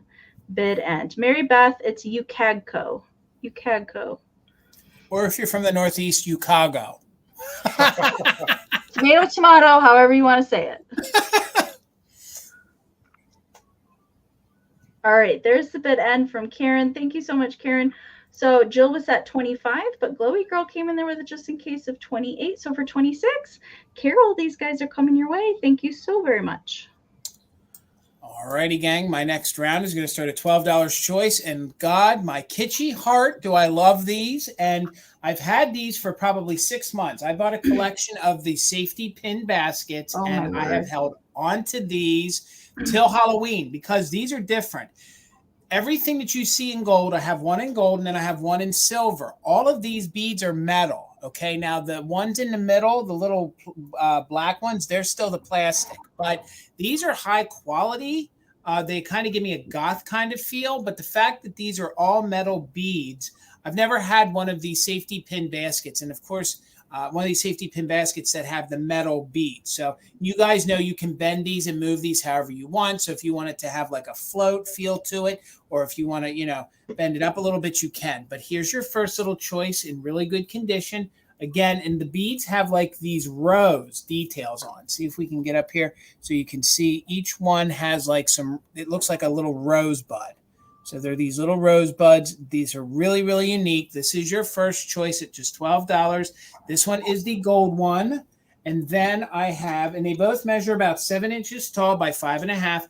This one is in the silver. So I'm having a hard time. Come on, camera. Let's see if we can show. Again, on the sides of the beads, they are rosebuds. Oh, it doesn't want to show for me. There, you guys can sort of see the details. But each one of those metal beads is a rose. Thank you, Noelle. I see your 12. See if we can get it on the bottom here. I've always wondered how you make these. Oh, they're so difficult. They take a lot of patience. I imagine they are.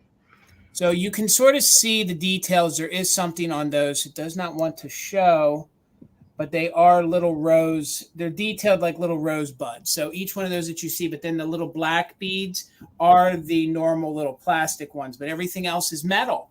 And I think it's really unique, and you can feel it that they're really, really heavy. So again, 7 by 5, I have them, and I thought they would be great for your Halloween decor. Put these on your mantle, put some black roses in them maybe. Maybe you could put some little orange pumpkins in there. Maybe some of Bill's mushrooms. How great would those yellow mushrooms look coming out of there? So you have 2 to choose from. Again, you can bend these however you want when you get it. So you don't have to have it like that. You can make it more circular, or you can dip them around however you want. So 13, we're looking for 14. It's going to be on choice on either your gold safety pin basket or your silver one. I love these. I think they're so good. And a lot of these that I had before, this is it. I'm done. I have a few at the store, but this is it. The woman made these in the 80s. So these were 80s, 90s, because she actually had paperwork in them with dates on. So they were 80s or 90s. So 14 or more, we are doing just in case for active bidders. 20, 19, 18, 17, 16, 15, 14, 13, 12, 11, 10, 9, 8, 7, 6, 5, 4, 3, 2, one bid end. I was trying, it almost wants to focus, but you guys can see they look like little rosettes that are just round little metal beads. I think they're really unique. So see Noelle's just in case. Thank you so much. Deal was in at 13. Right there's the bid end. So Noelle at $14 each. Let me know if you want the silver one or the gold one. You can, of course, take both. If you don't want both, let me know silver or gold. Steel, you'll have backup. So, okay, they're both yours. Congratulations, Noelle. All right, Bill. Okay, this is our last round, everyone, and I have a pottery planter round. So this is going to be $12 for choice. And the pottery company of the evening, if you can see that, is Hager. And you actually have seen both of these before because I brought them both up. And both of them have the beautiful and very, I think, stylized Hager sticker on them. This first planter bowl is a nice large one. It is 5.5 inches tall, 5.5 inches across, and 5 inches tall. And it's beautiful. It's in great condition. No crazing, no chips, no cracks. It's just this gorgeous sort of mid-century atomic look to it. And again, it does have its original sticker on it, but if that is not something you want to display, look how gorgeous it looks from the other side. And it's in this beautiful off-white color. I also have a Hager coordinating piece, the pedestal planter or vase. This is 3.5 inches across and 8 inches. No, I'm reading it wrong. 5.5. This is the one that's 5.5 and 5. The other one, the fruit bowl looking one, was 8 inches across, right? But the reason I'm bringing, and this one is in great condition too. There is a rub here in the glaze right there. So it's a rub. It's like a roughness where the glaze has been rubbed off. Something was on it, and probably because these pieces, not that you need to get both, they coordinate so well together because there are 4 positions that you can put them in, and they were made to do this. Ooh. So you can actually use them this way. They stack so nicely. You can display it this way. You can, let me see if I can remember them all. You can, if you wanted to use this for food service, you could make it like this, chips and dip. And then, trust me, there's a 4th way. I think you flipped the other one upside down, Bill, and put it in. This one? Yep. But yeah. One So they're just really neat. They're really neat if you wanted to coordinate them together, but they don't need to be coordinated. They both do have those beautiful Hager stickers on them. They are the exact same color tone as well. Really fun. I have a set myself, and we do use them like this. But I use them for plants. I have succulents kind of coming out of them. I love 2-layered planters because you can get some height. Anyway, so fun. But just a solid, really good American pottery company. Hager is. So I don't know what else to say about them other than this is the last round. Oh, Rosie Clover has both of them. That's awesome. The Green Hager and the Floraline. Interesting because Floraline also has a contract with McCoy. So that's a really interesting factoid. So right now we're looking for 15 or more. Carla has the high bid, and this is for choice. So I'm going to count it down. I'm going to align the stickers and count it down. 15, 14, 13, 12, 11, 10, 9, 8, 7, 6, 5, 4, 3, 2, 1, bid end. Just fun stuff. Fun. I love pottery. Bill, I feel like those came from Adamstown. They probably did. But you told me where your honey hole was, so I can do that. I shared with you where my honey hole was. I don't know where it is, though. My brain has been washed. I forgot. All right, there's the bid end. So Karen had an 18, Carla had a 20, and Robin came in with a just in case of 31. So for 21, Robin, you can let me know if you would like the bowl or the pedestal. And if there's anything left over, Carla, you have second choice at 20, and then Karen at 18.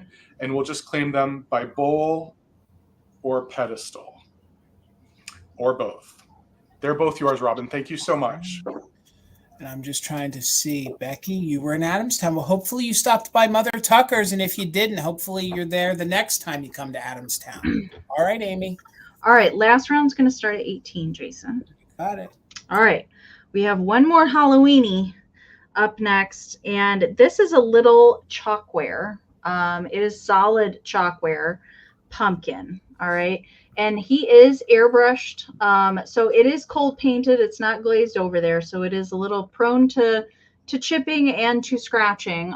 So I do want to know right away, we've got a little chippy chip there. We've got some paint loss up here, and then there is a little flea bite to the back of the stem there. That is in the back, so it's not really visible from the front.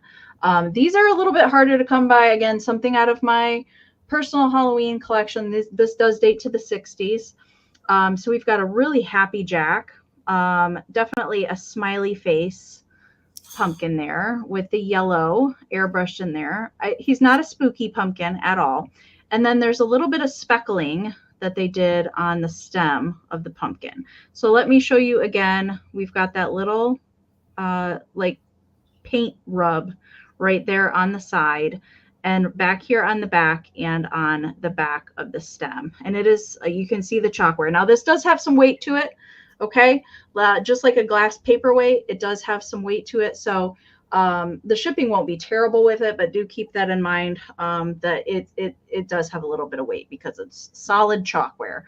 Measurement for this, where's my notes? It is 3.5 by 3.5. That's the size there. All right. Very, very cute. I love this so much. Definitely mid-century Halloween stuff. I can't remember where I even bought this. I've had this probably about 5 years or so. But I've never seen another one.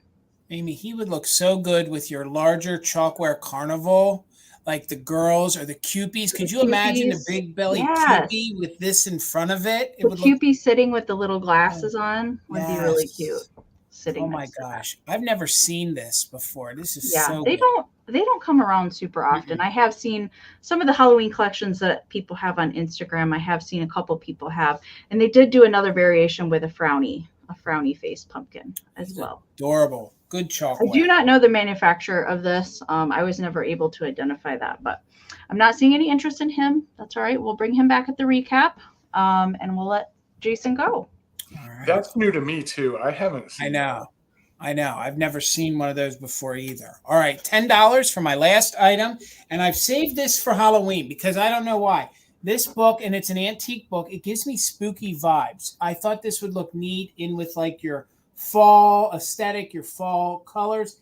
It is a Golden Glees, and look at the music notes coming out of there. It is an old school book. So this was for a not necessarily just a teacher, but this was a course that they taught for the Golden Glees, and then these were the books. And from what I know, the little bit of research I did is that they had little pockets all over the country, and then this would have been your little Glee book that you were taught how to sing from. It is copyrighted on the inside, 1895 and 1896. That was the era it was from. Again, that great font on there. Look at the music notes coming out. It's kind of just like dribbling out. So there's a couple songs that I did bookmark. The spine is a little loose, and some of the pages in the front are loose. So that's why it's only starting at $10. It's more like an aesthetic, just kind of to use and to display with. So there's the front. So a couple of the songs in here, and I'll move it on real quick. It is the Golden Glees. This song that they would all sing and learn, this was Bless Our Schools. So again, like I said, this was a course that was taught. Bless Our Schools. I just think this would be great to junk journal with, pull it apart. I just want to be very, very careful. There's another song that I see right here. It's Our Flag is Floating Today over there. But again, I just thought this would be really, really different, especially it gave me spooky Halloween kind of vibes. And again, I did save the book because it was in a bad place. I think it was going to be disposed of. So Holly Berry, I see you for 10. Here is another one of the songs. It's Jolly Old Winter. How cool would that be to pull out and use? Look at the old font on there. Again, this book is an antique. It's from 1895, 96. So there's that inside. And again, like I said, you could just open up these pages. You could pull it apart, use it for all sorts of different things, maybe junk journal. Washington and Liberty, like you could open them for all different holidays. Use that in your 4th of July decor. Hopefully I can show you guys that there. And I did bookmark one more, and then we're going to do a countdown. I tried to find some of the neat titled songs, but I can't seem to get my hands to work and get that page open. So we're just going to forget it and show it to you guys this way. All sorts of different songs. The book measures 8.5 by 6.5. Thank you all for all those bids. We're at 14, looking for 15 or more. And I will show you here on the inside where it does show the dates on it. And then we're going to count it down. So the dates on it, it says 1895 and 96. So a gorgeous old antique book. Again, remember, there is some pulling from the spine. Some pages are loose, but again, has a really cool kind of aesthetic. It would be neat to just stack with other books, or I thought this would be neat to put next to your little cauldron, get a whole little fall kind of Halloween little feel to it. So Holly Berry's back at 15. We're looking for 16. We'll count it down just in case for active bidders from 20, 19, 18, 17, 16, 15, 14, 13, 12, 11, 10, 9, 8, 7, 6, 5, 4, 3, 2, 1. Bid end. The day I found this at the market, it was in a field. It was wet. It was nasty. And thank God it didn't get ruined, because I think it has just a good look to it.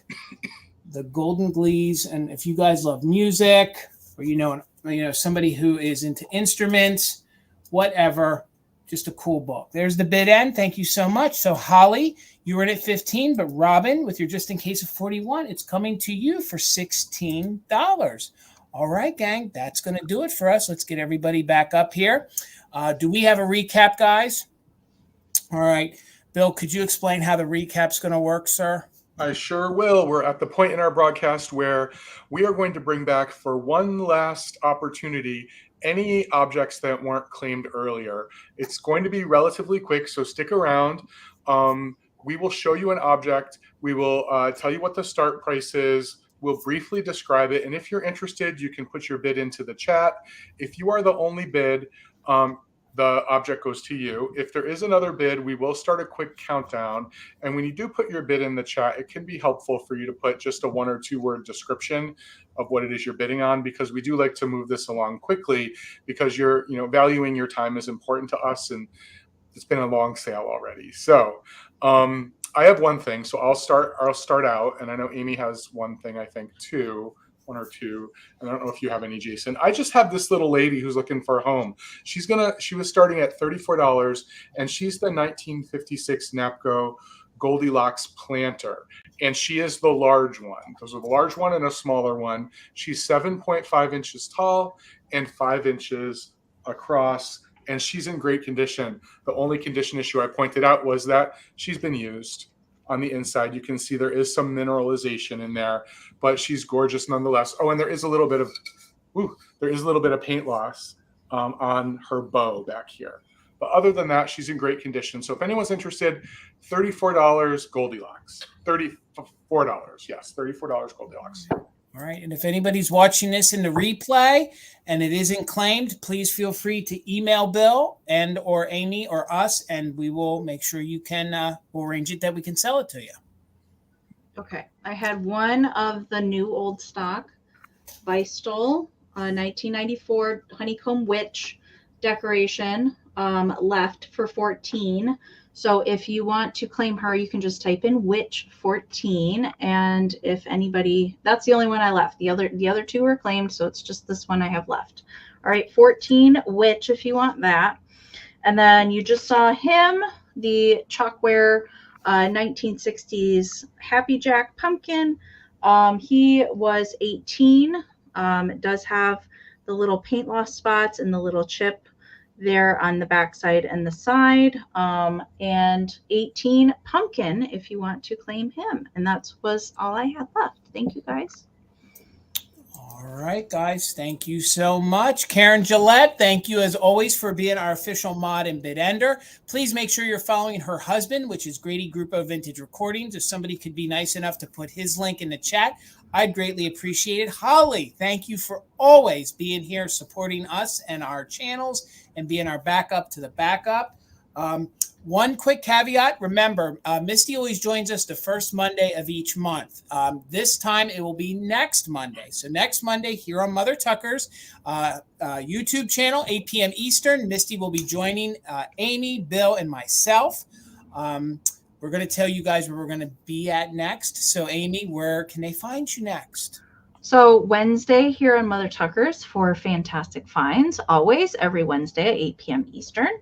And you guys, if you want to send us some of your Halloween decorations as you're putting them out, share my finds live at gmail.com. Here, Jason's probably going to put it up here on the screen. Hold on here. A little slow to the draw. Here we go. There, boom. There we go. There it is. Yes. Send us your Halloween decorations as you're getting them out, displays that you're putting together, anything fun that you have found out thrifting or you bought from live sales. Whatever you want to send us, we definitely need some more things to feature on our show after our sale. So email us. All right. And then Thursday, I will be having the lovely Catherine Young and Heather of Antique Agenda join me over on my channel Thursday at 7 p.m. Eastern. We will have a really fun mixture of eras and things, maybe some unusual things that typically you don't see us bring to sales. So that's going to be super fun. I've never had a live sale with either one of these lovely ladies, but I certainly adore both of them. So I can't wait for that. And the link's already up there if you want to set a reminder for that. So come join us on Thursday. And then Monday, I will be back on Monday again. All right, Mr. Bill. So Thursday at 5 o'clock over on Instagram, Eastern time, the Kitsch Keepers, I am bringing 20 to 25 rounds of Halloween. So if you need some more Halloween, I've got it. And it's just going to be a mix of a lot of different things. Steph and I keep it to 2 hours. So right when we're wrapping up, you can come on over here to YouTube and join Amy, Heather, and Catherine. And then on Friday on Instagram at 8 p.m. At 8 p.m. The Valentinos have our monthly sale. That's myself and Jason and our buddies Brian, Mid-Century Mister, and John of Everyday Holiday Displays. And we have a great Halloween sale planned for Monday. We have for Friday at 8 o'clock. We have some great stuff coming then.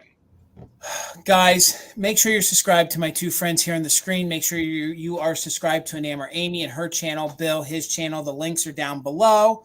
I'll be back Wednesday with my Kitsch friend, one of my Kitsch friends, the very lovely Enamor Amie, who's right there next to me, 8 p.m. Eastern, right here on Mother Tucker's for fantastic finds. We're going to have tons of goodies for you guys. Then Bill covered where I'll be at on Friday. Then Saturday night, I'll be back on my channel, 8 p.m. Eastern. I don't know if there'll be pink hair this week, but it'll be a good time. So come spend your Saturday evening with myself and Rochelle of Uniquely Rochelle's for Uniquely Vintage. We try to bring some apparel, some jewelry, some mid-century, maybe even some Halloween. I don't know. It's always a crazy time when me and Rochelle get together. So with that said, everybody have an incredible week. We hope you guys had some fun, scored some great vintage. Again, to all of our customers, thank you so much. We couldn't do this without you guys. We appreciate you all so very much. And if some of you were new purchasers to us tonight, please email us all the information so we can start getting those invoices out to you. With that said, Bill, Amy, it's always a pleasure. Thank you guys so much for hanging out. Yes, I was going to say, Buttermilk, if you look up at Karen's comment, that is the link for the photos. Share my finds live at gmail.com. You want to put it up one more time, Jason? Yep. Hold on. I did highlight hers. Hold on here, and we'll do this right there. So if you just take a screenshot or a picture with your phone, that's where you can email all your amazing pictures of your vintage. Yes, and please, we ask that you guys just give a brief description of what you're showing us. So, because what we're going to do is we're going to show it, we'll talk about it and describe it. So, if you shoot us pictures, all we need is a brief description of what we're seeing, and we'd love to see what you got, Buttermilk and Cream. Again, guys, thank you so much. Please make sure you're also subscribed to my channel. Also, October is Liver Donation Awareness Month. I actually read a study today that kind of appalled me and shocked me. There's about 10,000 people right now in the United States that are on the waiting list for a liver transplant. So it makes what I got even a greater gift. So please, if you guys are not an organ donor, I ask you please to get on your local DMV. Just check yes. It is the gift of life. It's paying it forward. You could let other people live a happy life after you're gone. So, but just take away 10,000 people right now are in need of a liver transplant, and you could save one of those lives by simply becoming an organ donor. And if you should leave us and go to another place, you could help not only that person that needs a liver, but also 7 other people and multiple others between skin cells, different retina things and stuff like that, different transplants that can be done. So gang, with that said, please, if I could just reach one of you tonight, next time you get your driver's license renewed or even before, just click yes to organ donation. It is the biggest gift that I think that you could give back to this world. So with that said, have a great night, everybody. We're going to see you back here on Tuesday. All right.